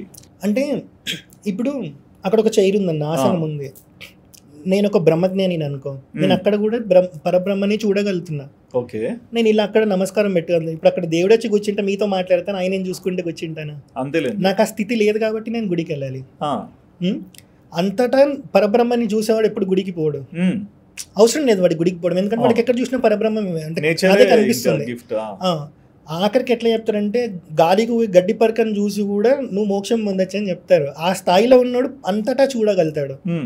కానీ నేను అలా చూడలేను, నాకు ఏదో ఒక దగ్గర నా కాన్సన్ట్రేషన్ అనేది ఉండాలి. సో గుడికి వెళ్తాం, అక్కడ విగ్రహాన్ని చూస్తాం. మళ్ళీ గర్భగుడిలో ట్యూబ్ లైట్లు పెట్టి వేరే లైట్లు పెట్టి విగ్రహాన్ని ఎప్పుడు చూడొద్దు. ఓకే, ఎందుకంటే లైట్ పొల్యూషన్ ఉంటుందన్న. రాత్రిపూట మనకి ఇప్పుడు సిటీలో స్టార్స్ లెక్క పెడతామా, మీరు ఎంతసేపు లెక్క పెట్టినా 100 ఎక్కువ లెక్క పెట్టలేను. అదే అడవికి పోతే అసలు ఇన్నున్నాయా అనిపిస్తుంది. ఎందుకు లైట్ పొల్యూషన్ వల్ల కనపడదు. అదే లైట్ పొల్యూషన్ గర్భగుడిలో కూడా ఉంటే నువ్వు ఇంట్లో కూర్చొని ఏం లాభం? సరే ఇంట్లో కూర్చున్నా ఒకటే, గుడికి వచ్చినా ఒకటే, ఏం తేడా ఉండదు కదా. సో అక్కడ ఏంటంటే దీపాల వెలుతురులో మాత్రమే మనకి మూర్తి దర్శనం అన్నట్టు. ఎందుకు అని అంటే ఆ స్వామి విగ్రహం ఉంటుంది కదా, అది మనకి లిటరల్లీ మనకి అది గుర్తుండిపోయే విగ్రహం అన్నట్టు దీపాల వెలుగులో చూస్తే. ఎందుకంటే కాన్సన్ట్రేషన్ మొత్తం స్వామి మీదనే ఉంటుంది, ఆ అలంకారం మీద ఉంటుంది, ఆ స్వామి మీద ఉంటుంది. అదే లైట్ ఉంది అనుకో అన్న, చుట్టుపక్కల అన్ని కనిపిస్తాయి, అప్పుడు మనం అన్ని చూస్తాం. స్వామిని కూడా స్వామి ఎక్కువసేపు గుర్తుండరు. అదే మీరు తిరుపతిలో వారం రోజులు క్యూ లైన్ లో నించున్నా 2 సెకండ్లు దర్శనం చేసుకున్నా గుర్తుండిపోతాడు. అందుకే మనకి ఇప్పుడు శివాలయం ఎక్కడికి వెళ్ళినా అన్న, పెద్ద పెద్ద టెంపుల్స్ లో, చిన్న టెంపుల్స్ లో కూడా అంతే, కానీ ఈ మధ్య లైట్స్ అవి వేస్తున్నారు అన్నట్టు. పెద్ద టెంపుల్స్ లో మీకు ఎక్కడ లైట్ అయ్యారు, గర్భగుడిలో దీపాల వెలుతురులో మాత్రమే దర్శనం అన్నట్టు. అండ్ ఒక 2 డౌట్స్ ఉన్నాయన్న. ఫస్ట్ థింగ్, దేవుణ్ణి గర్భగుడిలోనే ఎందుకు పెడతారు? అక్కడ ఉన్న స్థానాన్ని, ఆ ప్రదేశాన్ని గర్భగుడి అని ఎందుకు అంటారు? ఇంకొకటి వచ్చేసి, ఇప్పుడు గర్భగుడిలో దేవుడిని పెడతారు, పూజలు చేస్తుంటారు, అంతా బాగానే ఉంటుంది. కొన్నిసార్లు దేవుడి దగ్గర ఈ పువ్వు పెట్టాము తీసుకొని వెళ్ళండి, లేకుంటే ఒక పాలాభిషేకము లేకుంటే ఏదైనా చేసినా ఆ నీళ్లు కూడా కలెక్ట్ చేసి భక్తులకు ఇస్తే వాటిని చాలా విశిష్టంగా తీసుకొని వెళ్తారు. అసలు దానిలో అంత పవర్ ఉంటుందా? ఒకటి ఏంటంటే, ఇప్పుడు గర్భాలయంలోనే ఎందుకు ఉంటారు అని అంటే, సేమ్ అమ్మ గర్భంలో మనం ఎలా అయితే ఉంటామో, దేవుడు విగ్రహం కూడా మనం సెలెక్ట్ చేసేటప్పుడు ఏ స్టోన్ పడితే ఆ స్టోన్ని మనం సెలెక్ట్ చేయము.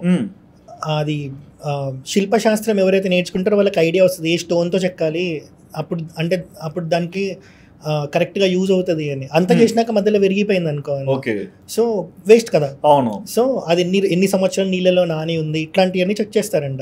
ఇంకా ఏమన్నా చూస్తారా? అదొకటినా? చాలా మటుకు ఇదే చూస్తారంట.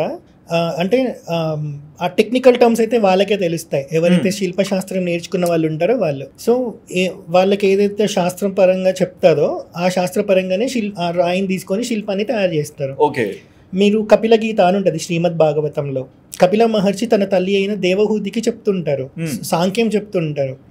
ఇప్పుడు ఏదైతే డాక్టర్లు అప్రూవ్ చేశారో, పిండం ఫామ్ అయినప్పటి నుంచి డెలివరీ అంతవరకు ఏ ప్రాసెస్లో ఉంటుంది బేబీ అనేది, నెలలతో పాటు ఈ నెలలో ఇలా ఉంటుందని చెప్తాడు ఆయన, కపిల మహర్షి అప్పుడే.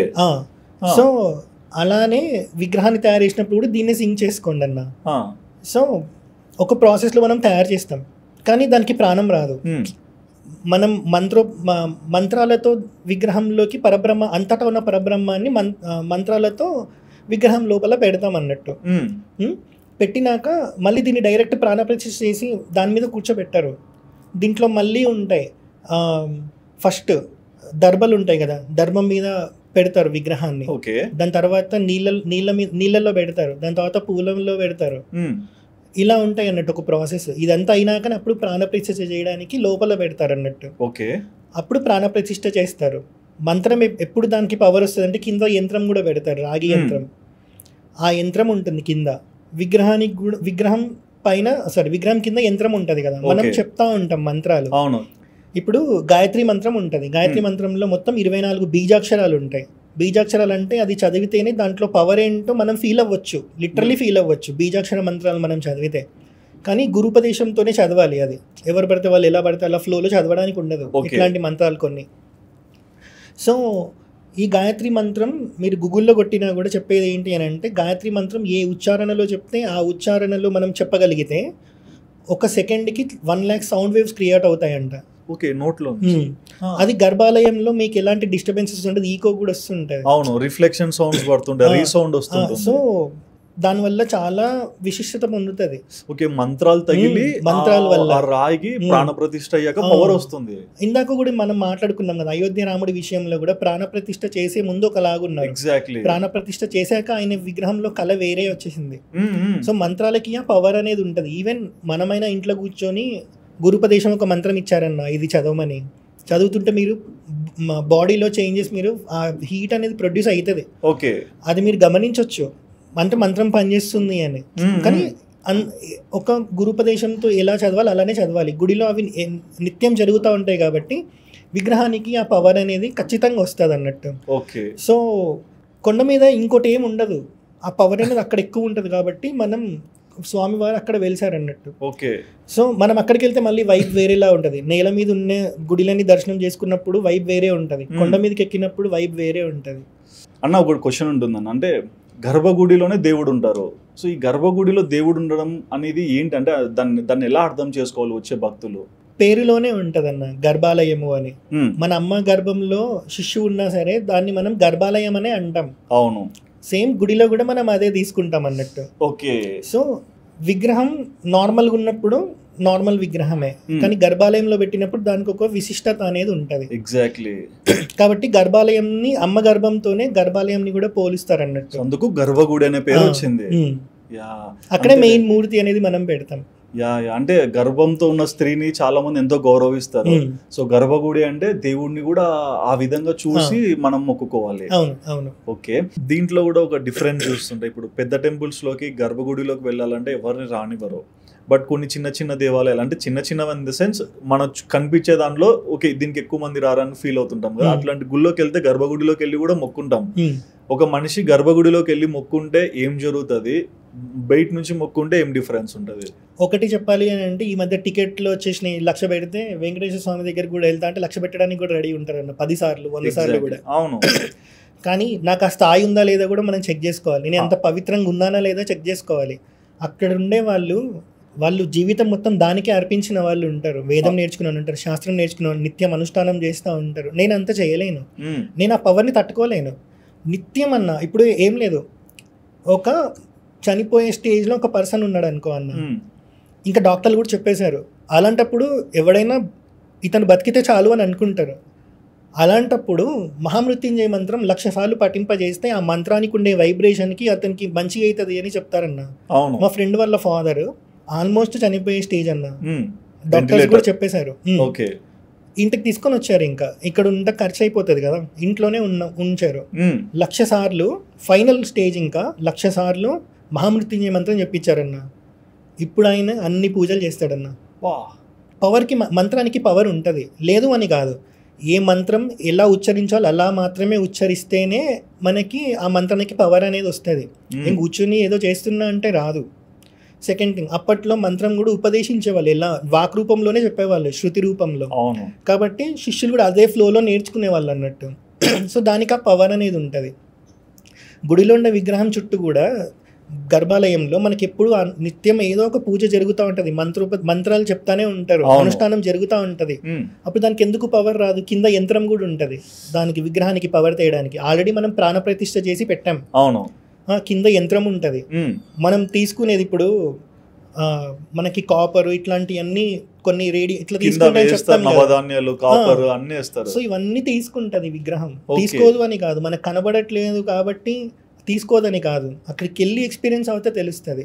మనం బయట కూర్చొని చాలా మాట్లాడచ్చు అన్న, గర్భగుడిలోకి వెళ్తే ఒక స్టేజ్లో మనకే అనిపిస్తుంది నాకు ఈ అర్హత లేదు అని. అది మనకు ఉండాలన్నట్టు. సో గర్భగుడికి వెళ్ళాలంటే కూడా జీన్స్ ప్యాంట్ వేసుకొని ఎలా పడితే అలా వెళ్ళనియరు. ధోతి పైన ఓపెన్, ఇప్పుడు శివాలయం, మా ఇంటి దగ్గర శివాలయం ఉంటుంది, రాణిస్తారు పూజ చేపించడానికి, కానీ పైన వస్త్రం ఏమి ఉండదు, ధోతి కట్టుకొని వెళ్ళాలి లోపలికి. అదే మెయిన్ టెంపుల్స్లో అనుకోండి, అది స్వయంభూ వెలిసిన విగ్రహాలు, జ్యోతిలింగాలు ఉంటాయి, వెంకటేశ్వర స్వామి విగ్రహం ఉంటుంది తిరుపతిలో, దానిలోకి మనం ఎలా పోతాం? అక్కడ ఉన్న వాళ్ళు ఇప్పుడు అరుణాచలంలో అగ్నిలింగం కదా, అక్కడికి వెళ్తే మనకి అయ్యగారులే చెప్తారు అక్కడ ఎంత వైబ్రేషన్ ఉంటే, ఎంత పవర్ ఉంటుంది అని. మీరు లిటరలీ చూడండి, ఇప్పుడు ఒక విగ్రహాన్ని వదిలేస్తే ఇంట్లో కూర్చొని నామజపం చేసేవాడో లేకపోతే త్రికాల సంధ్యావందనం చేసేవాడు, అట్లీస్ట్ ఒక్కసారి సంధ్యావందనం నిత్యం ఆచరించేవాడు ఉంటాడు చూడు, వాడి మొహంలో కళ వేరే ఉంటుంది. మీరు చాలా మందిని గమనించవచ్చు, ఇప్పుడు నిత్యం నామజపం చేస్తుంటారు, ఇస్కాన్ వాళ్ళు ఉంటారు, నిత్యం నామజపం చేస్తుంటారు, వాళ్ళ మొహం ఎప్పుడు ఎంత ఆనందంగా ఉంటుంది కదా. అదే నిత్యం సంధ్యావందనం చేస్తూ ఉంటారు, అనుష్ఠానం చేస్తూ ఉంటారు, వాడి మొహంలో కళ వేరే ఉంటుంది. ఒక మనిషికే అంత ఉన్నప్పుడు విగ్రహానికి ఎందుకు ఉండదన్న? అందుకే కళ్ళు తీయగానే రాముడి విగ్రహం కూడా అయోధ్యలో ప్రాణప్రతిష్ఠ చేసినప్పుడు ఒకలాగా ఉంటుంది, తీసినాక కళ్ళు చాలా మంది మనకి పెట్టారు కూడా, ఫేస్బుక్ లో కానీ సోషల్ మీడియాలో చాలా మంది పెట్టారు బిఫోర్ ఆఫ్టర్ ఫోటోస్. దాన్ని తయారు చేసిన వ్యక్తి చెప్పారు నేను చేసింది ఇప్పటికి అప్పటికి చాలా డిఫరెన్స్ ఉంది అని. సో పవర్ ఉంటుంది, మనం అది ఎక్స్పీరియన్స్ అవ్వాలి. ఎక్స్పీరియన్స్ అవ్వకుండా మాట్లాడొద్దు, ఎక్స్పీరియన్స్ కాకుండా లోపలికి నేను అడుగు పెడతాన్న కోరిక కూడా రావద్దు. అది నాకు అది ఉందా లేదా అర్హత చూసుకోవాలి. అండ్ కోరిక అన్నారు కదా, ఇప్పుడు భగవంతుని మనసు అంటే మనసా వాచ కర్మ అనుకుంటూ మనసులో నుంచి కొన్ని కోరికలు కోరుకుంటారు. దీనికి ఏ ప్రాసెస్ ఉండాలి గుళ్ళు, అంటే ఎలా మనం దేవుణ్ణి మొక్కుకోవాలి, ప్రార్థించాలి ఏదన్నా అడిగేటప్పుడైనా? చాలా మంది ఏమంటారు అంటే దేవుడిని నువ్వేం అడగనవసరం లేదు, ఆయన నీకు ఏది కావాలో అది ఇస్తాడు అని అంటారు. ఎగ్జాక్ట్లీ. కానీ భక్తుడికి ఒక రైట్ ఉంటుంది దేవుడిని అడుక్కోవచ్చు, నాకు ఇది ఇయ్యని. ఎందుకు అని అంటే అడుగుతాడు అని ఒక స్టేజ్కి వచ్చినప్పుడు ఆడికే విరక్తి పుట్టి అమ్మ ఇన్ని రోజులు ఇచ్చాడు, ఇప్పుడు నేను ఇంకా ఎందుకు అడగడము, అడిగిన అన్ని ఇస్తున్నాడు, నేను ఇప్పుడు ఇంకా నా జీవితం ఆయనకు అంకితం చేసి చాలని ఒక స్టేజ్లో వస్తుంది. ధర్మార్థ కామ మోక్షములో అని అంటాం. ఓకే. ధర్మ అర్థ కామ మోక్షం, పుట్టడం, ఏదో ఒకటి చదువుకుంటాం, దాని తర్వాత చదువుకున్న దానికి తగ్గట్టు జాబ్ చేయడం, ఏదో ఒకటి చేయాలి. అర్థం చదువుకున్నావు, గృహస్థాశ్రమంలోకి వెళ్ళాలి, పెళ్లి చేస్తారు, కామం. ఇంకా ఏముంటుంది తర్వాత? మోక్షమే కదా. ఇక్కడ వరకు అడుక్కుంటాడన్న, దాని తర్వాత వాడికే చిరాకు వస్తుంది. సో వాడు అడుక్కొని కొందరికి రాదు, ఇంకా అడుక్కుందామని అనుకుంటారు చనిపోయి చివరి ఊపిరిలో కూడా. కానీ కొందరికేమో ఆ స్టేజ్కి వెళ్ళినాక మోక్షమే నాకు మార్గం అనుకుంటారు.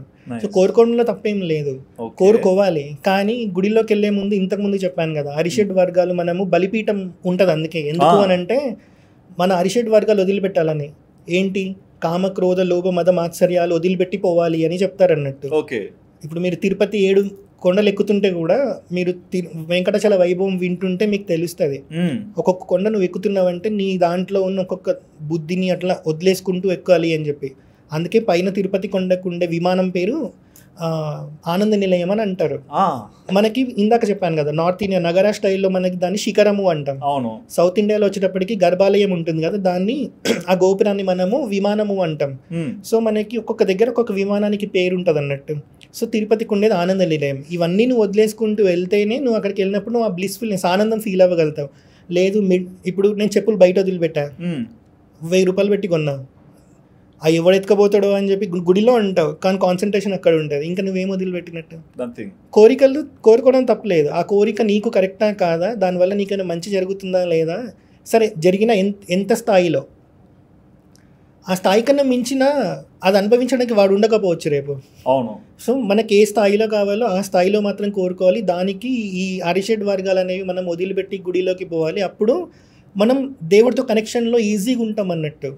అందుకే భగవద్గీతలో కృష్ణుడు కూడా చెప్తారు, ఇతర దేవతలను ఎవరైతే కోరుకుంటారో వాళ్ళ విషయవాంఛల కోసం వాళ్ళకి పూజ చేస్తే వాళ్ళకి అవన్నీ దక్కుతాయి అని చెప్తారు. కానీ నన్ను కోరుకుంటే నా ధామంలో ఉండిపోవచ్చు అని చెప్తాడు. ఓకే. అలా. సో మనకి ఏది కావాలి? మనం పుట్టడానికి కూడా కారణం ఏంటంటే మనం చనిపోయే చివరి ఊపిరిలో మనకి ఏ మైండ్లో కోరిక ఉంటుందో దాన్ని బట్టి మనకు వచ్చే జన్మ అనేది ఉంటుంది. మోక్షం. చివరి ఊపిరిలో నారాయణ అనుకునే అజామీలుడికి ఇంకొక లైఫ్ ఇచ్చి ఇప్పుడైనా జ్ఞానం పొంది మోక్షం పొందురా అని చెప్పిండు అన్నట్టు. సో చివరి ఊపిరిలో భరతుడికి జింక ఉంటుంది, కాబట్టి వచ్చే జన్మలో జింకలాగా పుడతాడు. మళ్ళీ మోక్షం పొందాలి అని అంటే మానవ జన్మే కావాలి, నేను అనవసరంగా జింకతో కనెక్షన్లో ఉన్న పోయిన జన్మలో అని మళ్ళీ మనిషిలాగా పుడతాడు అన్నట్టు. ఆయన ఇప్పుడు అజామీలుడు బ్రహ్మజ్ఞానం పొందే స్టేజ్లో ఉంటాడు, ఆల్మోస్ట్ అయిపోతుంది ఇంటర్వ్యూ ఇక బ్రహ్మదేవుడితో, అలాంటి స్టేజ్లో ఉంటాడు. ఇక జాబ్ అంటే ఇంకా మోక్షం రావడమే ఆయనకి ఇంకోటి లేదు, ఇంకో స్టెప్. ఈ టైంలో తండ్రి అడవిలోకి వెళ్ళి దర్బల్ది ఆ పూజకి అని చెప్తే పోతాడు, వస్తుంటాడు, చెట్ల పొదల్లోంచి సౌండ్ వస్తుంటుంది. ఏం జరిగిందో చూద్దామని పోతే ఒక ప్రాస్టిట్యూట్ తన లవర్ అంటే ఉంటారు కదా మేల్ ఫీమేల్, బట్టలు లేకుండా సంగమిస్తూ ఉంటారు, కళ్ళు తాగుతూ. ఇంటికి వెళ్ళిపోతాడు, మొత్తం చూస్తాడు, వాళ్ళు వెళ్ళిపోతారు, ఈయన కూడా వెళ్ళిపోతాడు. ఇంటికి వెళ్ళి సంధ్యావందనం చేద్దామని కూర్చుంటాడు. ఏ స్థాయిలో? త్రికాల సంధ్యావందనం చేస్తాడు, అందరినీ ఆదరిస్తాడు, లేదు అనకుండా అందరికీ పెట్టేవాడు, గురువులని రెస్పెక్ట్ ఇచ్చేవాళ్ళు, అతిథులకి రెస్పెక్ట్ ఇచ్చేవాడు. ఇంత అజామీలుడు ఆ ఒక్క దగ్గర లొంగిపోయాడు. ఇంటికి వెళ్ళి దర్బలు నాన్నకిచ్చి సంధ్యావందనం సాయంత్రం చేద్దామని కూర్చోగానే ఇవే గుర్తొస్తూ ఉంటాయి. అందరిని వదిలిపెట్టేసి వెళ్ళిపోతాడు. ఆమెతోనే లైఫ్ స్పెండ్ చేసి 9 మంది పిల్లలను కంటాడు, తండ్రి ఆస్తి తీసుకుపోయి ఆమెకి ఇచ్చేస్తాడు. ఇలాంటి అజామీలుడు 9 పిల్లలను కన్నాక అందులో ఒకడికి నారాయణ అని పేరు పెట్టుకుంటాడు. చనిపోయే చివరి ఊపిరిలో నారాయణ అని కొడుకుని పిలుచుకుంటాడు. కానీ విష్ణుమూర్తి విష్ణు పార్షదులను పంపించి యమదూతలను ఇంటికి పంపించి ఇంకొక లైఫ్ ఇస్తున్నా అని చెప్పి మోక్షం ఇప్పటికైనా పొందు, జ్ఞానం అంటే ఏంటో తెలుసుకో అని చెప్పి ఆయనకి మోక్షం ఇస్తారన్నట్టు. పిల్లలకి మనం పేరు పెట్టేది కూడా అప్పుడో ఇప్పుడో దేవుడి నామం తలుచుకోవచ్చు అన్న దీనితోనే. అందుకే మనం అడ్డమైన పేర్లు పెట్టుకోము. అవును, రెస్పెక్ట్ఫుల్ గా తీసుకెళ్తాం. దేవుడి నామం తప్ప మనకి పిల్లలకి ఏ పేర్లు కనపడవు. ఇప్పుడు కనిపిస్తున్నాయేమో కానీ మళ్ళీ దారిలో పడ్డారు. ఎప్పుడు పేరు పెట్టాలన్నా విష్ణు సహస్రనామం, లలిత సహస్రనామం ఎత్తుకుంటున్నారు. అండ్ ఇప్పుడు ప్రజెంట్ అంటే మీరు బలిపీఠం అన్నారు కదా, గుళ్ళలో బలిపీఠాలు ఉంటాయి. సో అమ్మవారి గుళ్ళో కానీ కొన్ని అంటే శివుడి దగ్గరైనా అని వేరే చోటైనా సరే కొన్ని చోట బలిపీఠాలు చూస్తుంటాం. ఎగ్జాంపుల్ కామాకి ఇట్లాంటి సైడ్ కూడా గుళ్ళల్లో బలులు ఎందుకు ఇస్తారు? అసలు నిజంగా బలి ఇవ్వడానికైనా బలిపీఠం వచ్చింది? కాదు. బలిపీఠము అంటే ఇందాక నేను చెప్పాను కదా, అరిషడ్ వర్గాలని మనం ఆ బలిపీఠం దగ్గర బలిచ్చి లోపలికి వెళ్తాం. బలిపీఠాన్ని మొక్కినా కూడా మనకి 8వ వంతు దర్శనం చేసుకున్న ఫలితం వస్తుంది. ఓకే. బలిపీఠం, ఆ బలిపీఠాన్ని శివాలయంలో ఉండే బలిపీఠాన్ని భద్రలింగము అంటాం. దీన్ని దర్శనం చేసుకున్న 8వ వంతు ఫలితం ఇస్తారన్నట్టు. మనకి ఇప్పుడు బలిపీఠం ఎందుకు ఉంటుంది అంటే ఇందాక నేను చెప్పాను అరిషడ్ వర్గాలు మనం వదిలిపెట్టి వెళ్ళాలి అని. సో ఈ బలిపీఠం అంటే దానికి మీనింగ్ తప్ప జంతు బలి కోసం కాదు. ఓకే. ఫస్ట్ థింగ్, ఎందుకంటే బలిపీఠం లోపల ఉన్నప్పుడు జంతు బలి లోపల జరగాలి కానీ గుడి బయట చేస్తారు. అవును. సో జంతు బలి కోసం కాదు బలిపీఠం, మనలో ఉండే ఇవన్నీ వదిలిపెట్టి లోపలికి పోవాలి అని. అప్పుడు మన బుద్ధి విగ్రహం మీద ఉంటుంది, అంటే స్వామి మీద ఉంటుంది. బలిపీఠం శివాలయంలో ఉండే బలిపీఠాన్ని భద్రలింగము అని చెప్తారంట. సో బలిపీఠాన్ని దర్శనం చేసుకున్నా కూడా 8వ వంతు దర్శన భాగ్యం వేస్తారన్నట్టు, శివుని దర్శించుకున్న 8వ భాగ్యం అన్నట్టు. ఓకే. సో ఈ బలిపీఠం ఏంటంటే ఇప్పుడు మనము దేవుడికి నైవేద్యం పెట్టాక మనకి జనాలకి ప్రసాదం లాగా ఇస్తారన్నట్టు వచ్చే వాళ్ళకి. అందులో ఏంటి మంత్రాలు ఇవన్నీ చెప్పి మనం దేవుడికి చెప్పినాక అప్పుడు జనాలకి మనం పంచుతాం. మళ్ళీ మీరు బలిపీఠం మీద ఏదైనా పెట్టాలంటే దానికి మంత్రాలతో చెప్పాల్సిన అవసరం లేదని కూడా చెప్తారు. ఎందుకు అని అంటే గుడి ఇప్పుడు నేను ఇంతసేపు మనం మాట్లాడుకున్న ఓన్లీ జనాల గురించి మాట్లాడుకున్నాం, కానీ బలిపీఠం మీద పెట్టే ఆహారం పక్షులు వచ్చి తింటాయి, అటు దారిన పోయే పిల్లి వచ్చి తింటది, వాటిని మనం ఏం ఆపట్లే కదా. అవును. సో అందుకు బలిపీఠం. చాలా మంది ఏమనుకుంటారంటే బలి ఇవ్వడానికి అని బలిపీఠం ఉంది అని మేకను తేవడము ఇట్లాంటివన్నీ చేస్తుంటారు. మనకి అన్ని పూజలు తాంత్రిక ఉండవు, అన్ని పూజలు వామాచారం అట్లా ఉండవు, దక్షిణాచారం అనేది ఉంటుంది. సో దీంట్లో మనం బలి అనేది కాన్సెప్ట్ ఉండదు. దేశానికి ఏదన్నా బాగు జరగాలి అని అనుకున్నప్పుడు మాత్రమే మనం ఈ కాన్సెప్ట్లోకి వెళ్తాం తప్ప ఇదంత ఈజీ అది కాదు. ఇప్పుడు మీరు సినిమాలో చూసినా కూడా యుద్ధంకి వెళ్ళే ముందు బలి ఇస్తారు కదా, ఆ బలి వేరు. వీళ్ళు గుడిలో ఇప్పుడు ఈ మధ్య పండగల్లాగా చేసుకుని మటన్ తినాలని ఉన్నా కూడా అట్లాంటి పనులు చేస్తున్నారు, ఏదో ఒక మొక్కు కోరుకొని ఇవన్నీ. అవి అసలు ఇది కాదు, దానికి చేసే పద్ధతులు చాలా డిఫరెంట్ ఉంటాయి. చెప్పాను కదా, నా మధ్యలో మొత్తం పొల్యూట్ అయిపోయింది మన పద్ధతి, దానివల్ల వచ్చింది. అంటే వాళ్ళని ఏదో నేను విమర్శిస్తున్నట్టు కాదు, బట్ నిజమేంటో తెలుసుకుంటే బాగుంటుంది. ఎగ్జాక్ట్లీ. సో మనకి ఏం చెప్తారంటే చాగంటి గారు చెప్తారు ప్రవచనంలో, శ్రీ విద్యా సంప్రదాయంలో చెప్తారంట, ఏమని మేకపోతుని బలివ్వమని చెప్తారు, నల్లపిల్లిని బలివ్వమని చెప్తారు, దున్నపోతుని బలివ్వమని చెప్తారు. అంటే దీని అర్థం ఏంటంటే ఆ మూటిని బలియమని కాదు. ఇప్పుడు ఒక మనిషి ఉన్నాడన్న, ఈగో ఎక్కువ ఉంటుంది కదా మనిషికి, అరే నువ్వు దొంగనవాడిగా అంటే అవునా అని వాడు నా మీద ఎగెన్స్ట్ అవుతాడు. అరే నువ్వు పిరికోడివిరా అంటే వాడికి నచ్చదు. కాబట్టి మొహం మీద చెప్పలేక మేకని బలివ్వు అని చెప్తారు, నల్లపిల్లిని బలివ్వు అని చెప్తారు, దున్నపోతుని బలివ్వు అని చెప్తారు. అంటే మేక ఉంటుంది, అహంకారం ఉంటుంది కదా, దానికి అది ప్రతీక అన్నట్టు. ఓకే. ఇలా మనం చూస్తే కూడా రెండు ఇలా కొట్టుకోవడానికి వస్తాయి, అదొక టైపు. సో అహంకారం అనేది ఉంటుంది. సో అహంకారాన్ని నువ్వు బలిచ్చినాక గుడిలోకి వెళ్ళాలి అని. నల్లపిల్లి ఉంటుంది, నల్లపిల్లి ఏంటి, చీకట్లు ఎవరికి కనపడదు. నల్లపిల్లిని ఎందుకు చెప్పానంటే చీకట్లు ఎవరికి కనపడదు కాబట్టి. పిల్లి అంటే నార్మల్గా ఎవరు లేరు నేను పాలు తాగేటప్పుడు అని అనుకుంటా ఉంటుంది కదా. సో నీలో ఉండి ఆ దొంగతనం అనేది ఉంటుంది చూడు, అది తీసేసి గుడిలోకి రా అని. దున్నపోతే ఏంటి, దానికి భయం ఎక్కువ. మనకి రోడ్డు మీద పోతున్నా కూడా కార్లు అడ్డం వచ్చినప్పుడు దానికి ఎటు పోవాలో తెలియదు, పానిక్ అయిపోతూ ఉంటాం. సో ఆ పిరికితనం, మనకి ధర్మంలో పిరికితనం అనేది ఎప్పుడు వదిలేయాలి మనం. ఎందుకు అంటే ధర్మాన్ని కాపాడాలంటే కావాల్సింది పిరికితనం కాదు, ధైర్యం.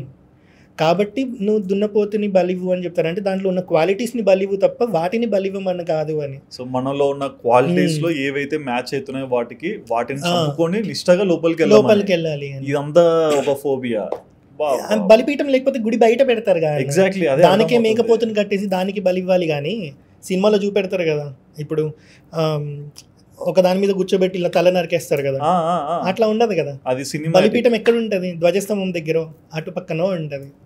సో మనకు కొన్ని గుడిలో కనిపిస్తాయి, కొన్ని గుడిలో కనపడవు. అది నేను చెప్పాను కదా, ఆ గుడిలో ఎవరైతే ప్రాణప్రతిష్ఠ చేస్తున్నారో ఆ గురువు గారు ఏ పద్ధతి ప్రకారం ప్రాణప్రతిష్ఠ చేశారో దాన్ని బేస్ చేసుకొని ఉంటుంది. కాబట్టి కొన్ని గుడిల్లో ఉంటాయి, కొన్ని గుడిల్లో ఉండవు. అలా ఈ గుళ్ళల్లోనే నేను ఒకటి గమనించాను. ఇప్పుడు ఆంజనేయ స్వామి దగ్గరికి వెళ్తాము, ఆరెంజ్ కలర్లో ఉంటుంది.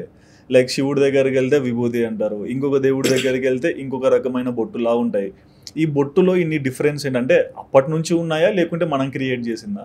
అంటే ఇప్పుడు అమ్మవారిని ఉపాసన చేసే వాళ్ళు రెడ్ కలర్ బొట్టు పెట్టుకుంటారు, శివుడి దగ్గరికి వెళ్ళిన వాళ్ళు విభూతి పెట్టుకుంటారు, విష్ణుమూర్తి శ్రీ వైష్ణవ సంప్రదాయంలో వాళ్ళు ఇలా పెట్టుకుంటారు, వడకలై తెంగలై అని పెట్టుకుంటారు. So end of the day ఉంది సనాతన ధర్మంలోనే. ఏంటంటే ఒక్కొక్క టైంలో ఇప్పుడు ఒక సంప్రదాయాన్ని కాపాడాలి. మనకి ఏంటంటే ఒకటి లేదన్నా, మనకి శివుడు ఉన్నారు, ఈయనతో వచ్చిన సంప్రదాయం ఈయనని ఫాలో అయ్యే సంప్రదాయం వేరుంటుంది, వైష్ణవ సంప్రదాయం వేరుంటుంది, అమ్మవారి సంప్రదాయం ఫాలో అయ్యే వాళ్ళు వేరు ఉంటారు. అంటే శ్రీ వైష్ణవులు, శైవులు, శాక్తేయులు అని ఇట్లా చాలా మంది ఉంటారు కదా. సో వాళ్ళ పద్ధతులు వాళ్ళు ఎప్పటి నుంచో వాళ్ళ గురువులు చెప్పినవి ఫాలో అవుతూ వస్తున్నారు కాబట్టి వాళ్ళు అది పెట్టుకుంటారు అంతే, ఇంకేం లేదు. మనం నార్మల్గా అయినా బొట్టు పెట్టుకోవచ్చు. ఇప్పుడు హనుమంతుడికి వెళ్తే మనకు అక్కడ ఒక్కటే ఆప్షన్ ఉంటుంది, కుంకుమ దొరకదు, ఆరెంజ్ది పెట్టుకుంటారు అలా. అండ్ కోనేరు గురించి చూస్తే మీరు అన్నారు స్వామికి లైక్ స్నానం చేయించడానికి అన్నారు, బట్ అది ఎప్పుడో ఒకసారి జరుగుతుంటుంది. బట్ ఈ కోనేరులు వస్తాయి, దీనిలో చాలా మంది గుళ్ళోకి వెళ్ళిన వాళ్ళు అందులో మునుగుతారు, స్నానాలు చేస్తుంటారు. సో ఏంటి కోనేరు ఎందుకు వచ్చింది, దాని వైభవం ఏంటి? మీరు ఇది చూస్తే మళ్ళీ నార్త్ ఇండియాలో మీకు కోనేరు కనబడదు. ఓకే, నేను చూడలా, but I accept this. North ఇండియాలో ఎక్కడ మీకు కోనేరులు ఉండవు, సౌత్ ఇండియాలోనే ఉంటాయి. ఎందుకంటే అక్కడ ధ్వజస్తంభం ఉంది కాబట్టి. ఓకే, ఎందుకంటే ధ్వజస్తంభం ఊర్లో అందరికి ఇన్విటేషన్ ఇస్తారని చెప్పాను కదా, అక్కడ పతాకంని కట్టి ఉత్సవాలు జరుగుతాయి ఊర్లో, గుడిలో బ్రహ్మోత్సవాలు జరుగుతాయి, ఉత్సవ మూర్తులను ఉంటాయి, వీటిని మనం తీసుకెళ్తా ఉంటారు, ఊర్లోకి తీసుకెళ్తుంటారు. సో ఇప్పుడు ఇది ఎండ్ అవ్వాలి, 9 days చేశారనుకోండి బ్రహ్మోత్సవాలు, అది ఎండ్ అవ్వాలి. సో చక్ర స్నానం అనేది చేయాలి. సో కోనేరులో చేస్తారు.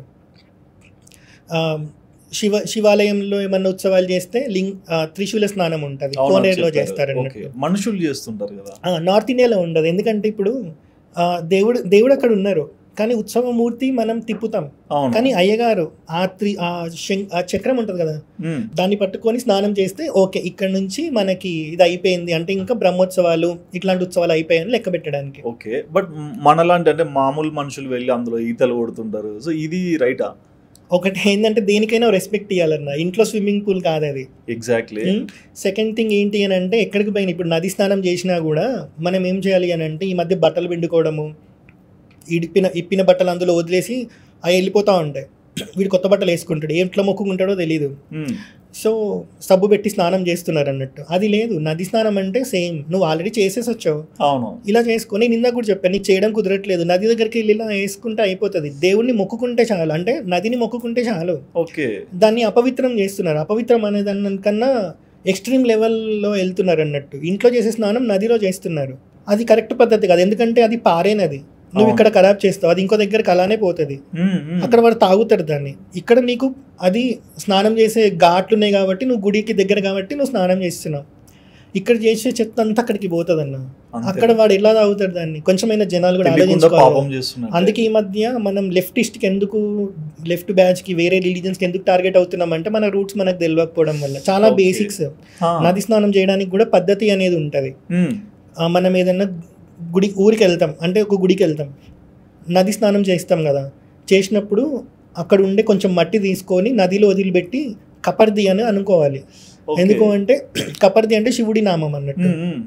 బ్రహ్మదేవుడు ఒక కృత్యాన్ని సృష్టించారు, అది ఒడ్డులోనే ఉంటుంది, నువ్వు చేసిన పుణ్యాన్ని అది తింటా ఉంటుంది, కాబట్టి నువ్వు మట్టి తీసుకొని అందులో వేసి కపర్ది అని మొక్కుకొని ఇట్లా నీళ్లు నెత్తికేసుకుంటే నది స్నానం చేసిన ఫలితం కలుగుతుంది అని అంటుంటారు. అది ఇప్పుడు ఈ ఇంటర్వ్యూ చూసినందుకు ఇప్పుడు తెలిసింది కాబట్టి వీళ్ళకి ఇంకో డౌట్ వస్తుంది ఏంటి అని అంటే మేము ఇన్ని రోజులు అంతా చేసింది మా పుణ్యం పోయినట్ట అంటారు. నీకు తెలియక చేశావు కాబట్టి నీకేం ప్రాబ్లం లేదు. ఒకటి, భీష్ముడే యుద్ధరంగంలో ఉన్నప్పుడు సంధ్యావందనం చేయాల్సి వస్తే మట్టిని తీసుకొని ఇదే నీళ్ళు అనుకొని సంధ్యావందనం చేశారు. అంత ధర్మం తెలిసిన భీష్ముడే మట్టిని నీళ్ళు అనుకొని సంధ్యావందనం చేశారు.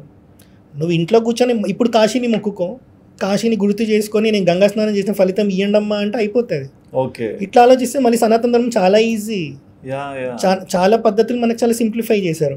ఇప్పుడు గుడిలో ఉన్న పుష్కరిణి విషయానికి వస్తే అక్కడ కూడా మనం చేయాల్సింది అంతే తప్ప. అందుకే మీరు ఇక్కడ చూస్తే ఇట్లాంటివన్నీ చేస్తున్నారని దానికి గ్రిల్లులు కట్టి ఇవన్నీ పోనీయట్లేదు, ఖరాబ్ చేసేస్తున్నారు. కాబట్టి తిరుపతిలో ఉన్న కోనేరు ఉంటుంది, తిరుపతిలో మనకి కొండ మీద ఉంటుంది కదా, ఆ కోనేరు ఏంటంటే విష్ణుమూర్తి అవతారం తీసుకున్న ప్రతిసారి ముగ్గురు వస్తారు అన్నట్టు, విష్ణుమూర్తితో పాటు అమ్మవారు వస్తుంది, ఆదిశేషుడు వస్తారు, విరజా నది అని వైకుంఠంలో పారే విరజా నది వస్తుంది అన్నట్టు. సో రాముడిగా వచ్చినప్పుడు గోదావరి లాగా వచ్చింది, కృష్ణుడిగా వచ్చినప్పుడు యమునలాగా వచ్చింది, వెంకటేశ్వర స్వామిలాగా వచ్చినప్పుడు స్వామి పుష్కరిణిలాగా వచ్చింది అన్నట్టు. అది సాక్షాత్తు వైకుంఠంలో ఉండే విరాజాన, అది కొండ మీద స్వామి వెలిసారు కాబట్టి ఆయన ఎప్పుడు అందులోనే స్నానం చేయడం ఇట్లా చేస్తారు కదా. అవునవును. సో అందులోనే ఉంటారు కాబట్టి అక్కడే, అంటే ఆ స్వామికి అదే ఇంపార్టెంట్ కాబట్టి ఆ నది స్వామి కోసం పుష్కరిణిలాగా వచ్చింది అన్నట్టు. అందుకే మనకి ఇక్కడ ఉంటాయి. నార్త్ ఇండియాలో మనకి చెప్పాను కదా ధ్వజస్తంభాలు ఉండవు కాబట్టి పుష్కరిణితో ప్రాబ్లం లేదు వాళ్ళకి, ఉంటే లేకపోతే లేదు. అండ్ ఈ టెంపుల్స్ కూడా మనం చూసుకోవచ్చు అన్న, అంటే నార్త్కి సౌత్ దానిలో కన్స్ట్రక్షన్స్లో చాలా డిఫరెన్స్ ఉంటాయి. కొన్ని మీరు చెప్పారు, బట్ కొన్ని టెంపుల్ చూస్తాము ఒక టెంపుల్కి కాంపౌండ్ ఉంటుంది, ఒక టెంపుల్కి కాంపౌండ్ ఉండదు. ఇది ఎందుకు? మనకి సేమ్ ఇందాకట్లాగా different types of schools. Nagara style వేరు, మనకి ఇది వేరు. నగారా స్టైల్లో మనకి చుట్టూ కాంపౌండ్ వాల్స్ కనపడవు, సౌత్ ఇండియన్ టెంపుల్స్ లో ఉన్నట్టు, ద్రవిడియన్ స్టైల్లో ఉన్నట్టు అవి ఓపెన్ గా ఉంటాయి. ఇది మనకి ఎక్కడ చూసినా కాంపౌండ్ వాల్ లేకుండా కనపడదు. మళ్ళీ ఆ కాంపౌండ్ వాళ్ళ సెంటర్లో గోపురం ఉంటుంది, పెద్ద గోపురం. అది దీనికన్నా పెద్ద గోపురం. ఇది గర్భాలయం మీద ఉంటది కదా శిఖర, ఇది విమానం కన్నా పెద్ద గోపురాలు ఉంటాయి, మధురై తీసుకున్న అట్లా. సో ఇదొక డిఫరెన్స్ నార్త్ ఇండియన్ టెంపుల్స్ కి మన దగ్గర. వాళ్ళదేమో కర్వ్ ఇలా ఉంటాయి అన్నట్టు టెంపుల్స్, అంటే ఇలా కర్వ్ షేప్ లో ఉంటాయి, లైక్ పూరి జగన్నాథ్ టెంపుల్ ఎలా ఉంటుంది అలా. మన దగ్గరికి వచ్చేటప్పటికి పిరమిడ్ షేప్ లో ఉంటాయి, ఒక స్టెప్ కింద స్టెప్ పెద్దగా ఉంటాయి, మెల్లిగా తగ్గుకుంటూ వెళ్తా ఉంటాం అన్నట్టు. ఇదొక డిఫరెన్స్. ఆగమ శాస్త్రం ఇట్లాంటివన్నీ ఆల్మోస్ట్ సేమే ఉంటాయి. అండ్ గుళ్ళోకి మెయిన్గా ఎక్కువ మంది ఫ్యామిలీస్తో వెళ్తుంటారు కదా, సో ఖచ్చితంగా ఏదైనా కోరుకుంటే టెంకాయలు కొట్టడము, అది 1 కానివ్వండి 108 కానివ్వండి ఇట్లాంటివి చేస్తుంటారు కదా. సో అంటే పూలు పండ్లు ఇవన్నీ బయట మనకి అమ్మేస్తుంటారు కదా, ఇవన్నీ కొనుక్కొని దేవుడి దగ్గరికి వెళ్తారు. సో దీనిలో ఏమన్నా అర్థం ఉందా, లేకుంటే ఒక సైకిలా? ఇప్పుడు డబ్బులు ఉన్నాడు 108 కొడతాడన్న, లేనివాడు 1 కొట్టినా కోరిక దేవుడికి వెళ్ళింది కదా, తీర్చాడు అనుకోండి. వాళ్ళు కోరుకున్నారు 108 ఇస్తామని, వాడి స్థాయి ఉంది కాబట్టి వాడు కొడతాడు. అందరూ అలా కొట్టాలని ఏం లేదు, వాడి స్థాయిని బట్టి. దేవుడికి మనం ఎలా ఇచ్చినా తీసుకుంటాడన్న. ఇప్పుడు ఎందుకు ఆదిశంకరాచార్యనే ఉన్నారు అనుకోండి, ఒక పెద్ద ఆవిడ ఎండు ఉసిరి ఇస్తుంది, ఆ బంగారు ఉసిరికల వర్షమే కురిపిస్తారు. ఎంత భక్తితో వస్తున్నాడని చూస్తారు తప్ప వీడి దగ్గర డబ్బులు ఉన్నాయా, వీడు నాకు ఎంత ఇస్తున్నాడు అనేది ఎవరు చూడరు. చాగంటి గారు ఒక ప్రవచనంలో చెప్తారు, వెంకటేశ్వర స్వామి దగ్గర ఉండే అయ్యగారు చెప్పారంట, ఒక్కొక్కసారి స్వామి ఫేస్లో చాలా ఆనందంగా అనిపిస్తుంది, ఎందుకో తెలీదు, కానీ మేము అనుకుంటుంది ఏంటి అని అంటే, కోట్లు వేసేవాడు కాకపోయినా నా హుండీలో అట్లీస్ట్ చారానా వేసే భక్తితో ఎవరైతే చారానా వేస్తాడో వాడిని చూద్దాం అనుకుంటున్నా ఈరోజు, వాడు వస్తున్నాడు ఈరోజు అని ఆనందంగా అనిపిస్తుంది అంట. స్వామిది అట్లా ఉంటుంది అన్నట్టు. మనం ఎంత చేస్తున్నామని కాదు, అంటే ఎంత ఖర్చు పెడుతున్నాం దేవుడికని కాదు, మనం ఎంత భక్తితో దేవుడి దగ్గరికి వెళ్తున్నాం అనేది చూస్తారు. సో ఇప్పుడు వాడి దగ్గర వాడు 108 కొన్నాడు అన్న, డబ్బులు ఉన్నాయి కాబట్టి ఓకే మంచిదే, అవతల కొబ్బరికాయలు అమ్ముకునేటికి బిజినెస్ అవుతుంది కదా. అంటే ఒక గుడి సర్వీస్ అనుకోవచ్చు.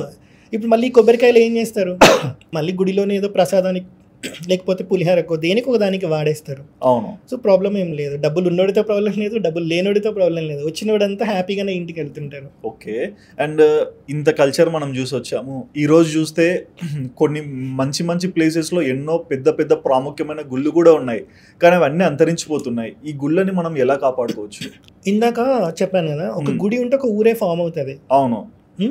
అప్పుడు ఏ యాక్టివిటీ జరగాలన్నా గుడి నుంచే జరిగేది. ఒక టైంలో గుడిలో అడ్మినిస్ట్రేటివ్ ఆఫీస్ లాగా కూడా ఉంటుండే.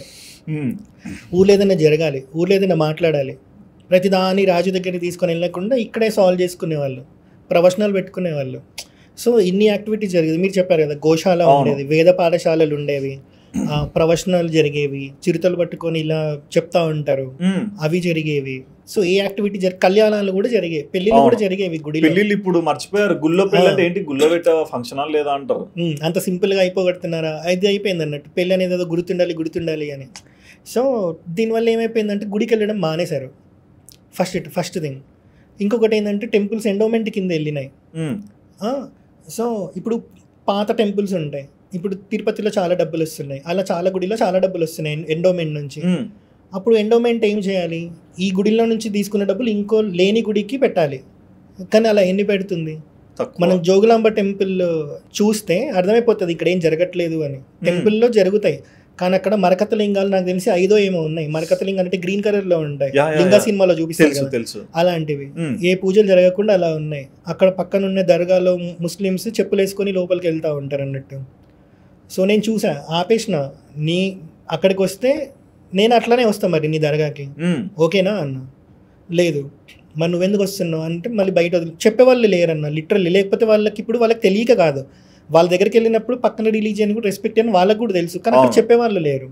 అట్లా అయిపోయిందన్న టెంపుల్స్. ఇంకొకటి ఏంటంటే ఈ టెంపుల్స్లో మనం ఏం ముట్టుకోలేము, ఫోటోలు దిగొద్దు, ఇది ఆర్కియాలజీ కింద ఉంది అంటారు. దాంట్లో మాత్రం పూజలు కావు, అప్పటికీ ఆర్కియాలజీ కిందనే ఉంటాయి, పూజలు కావు. ఒకప్పుడు ఏంటంటే ఆ ఊరు మాత్రమే గుడిని పట్టించుకునేది.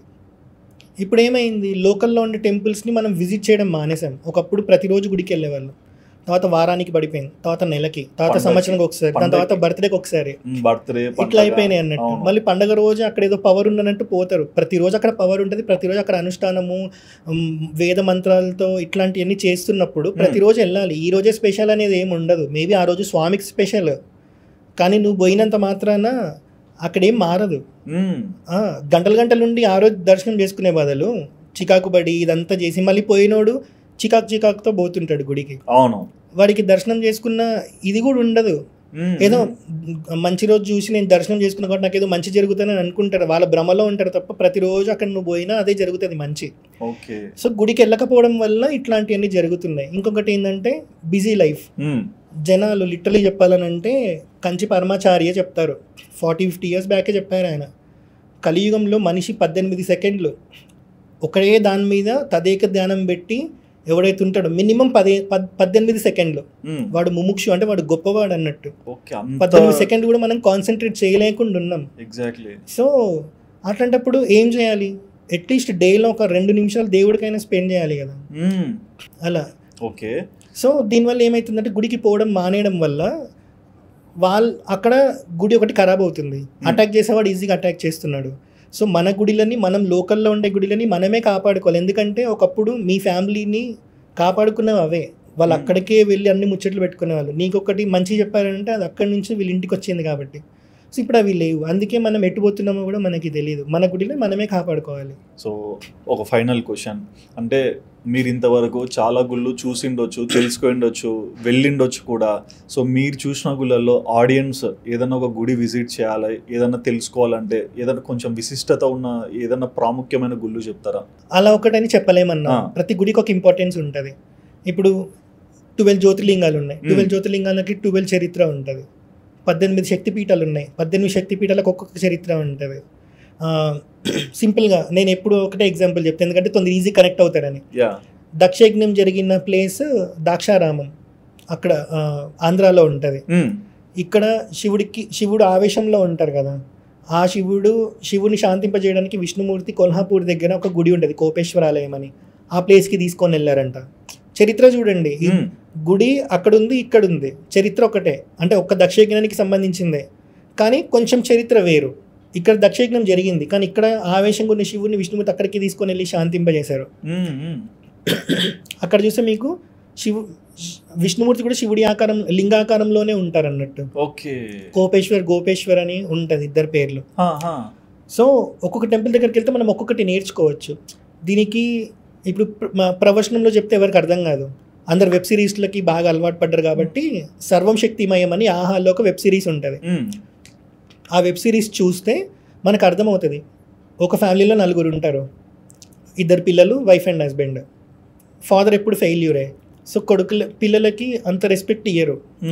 వీళ్ళందరూ కలిసి 18 శక్తిపీఠాలకు వెళ్దాం అనుకుంటారన్న.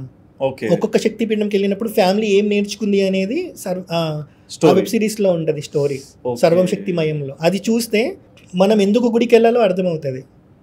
నేనంటే ఈ పాడ్కాస్ట్ త్రూ అది చెప్తున్నా, ఎందుకంటే ఆహాలో ఉంటుంది, ఖచ్చితంగా చూడాలి.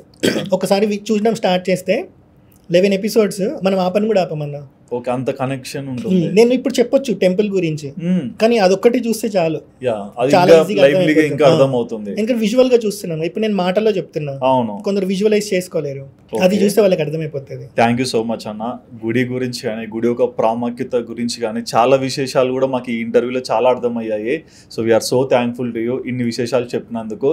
సో చూసారు కదండి, భారతదేశంలో ఎన్నో గుళ్ళు ఉన్నాయి, అండ్ ఈ గుళ్ళు ఎందుకు వచ్చాయి, గుళ్ళో ఉన్న విశిష్టతలు ఏంటి, మనం గుడికి వెళ్తున్నప్పుడు ఏ ఉద్దేశం తెల్లాలి, ప్రతి ఒక్క దాని గురించి కూడా మన ప్రమోద్ అన్న సనాతన ట్రావెలర్ చాలా చక్కగా వివరించారు కదా. మరి ఈ ఇంటర్వ్యూ చూసాక, అన్న చెప్పిన మాటలు విన్నాక మీకు ఏమనిపించింది, అండ్ మీకేమైనా డౌట్స్ ఉన్నా మీ డౌట్స్ని తప్పకుండా కమెంట్ సెక్షన్లో మెన్షన్ చేయండి. And please do subscribe our channel Sudheer talks for more updates.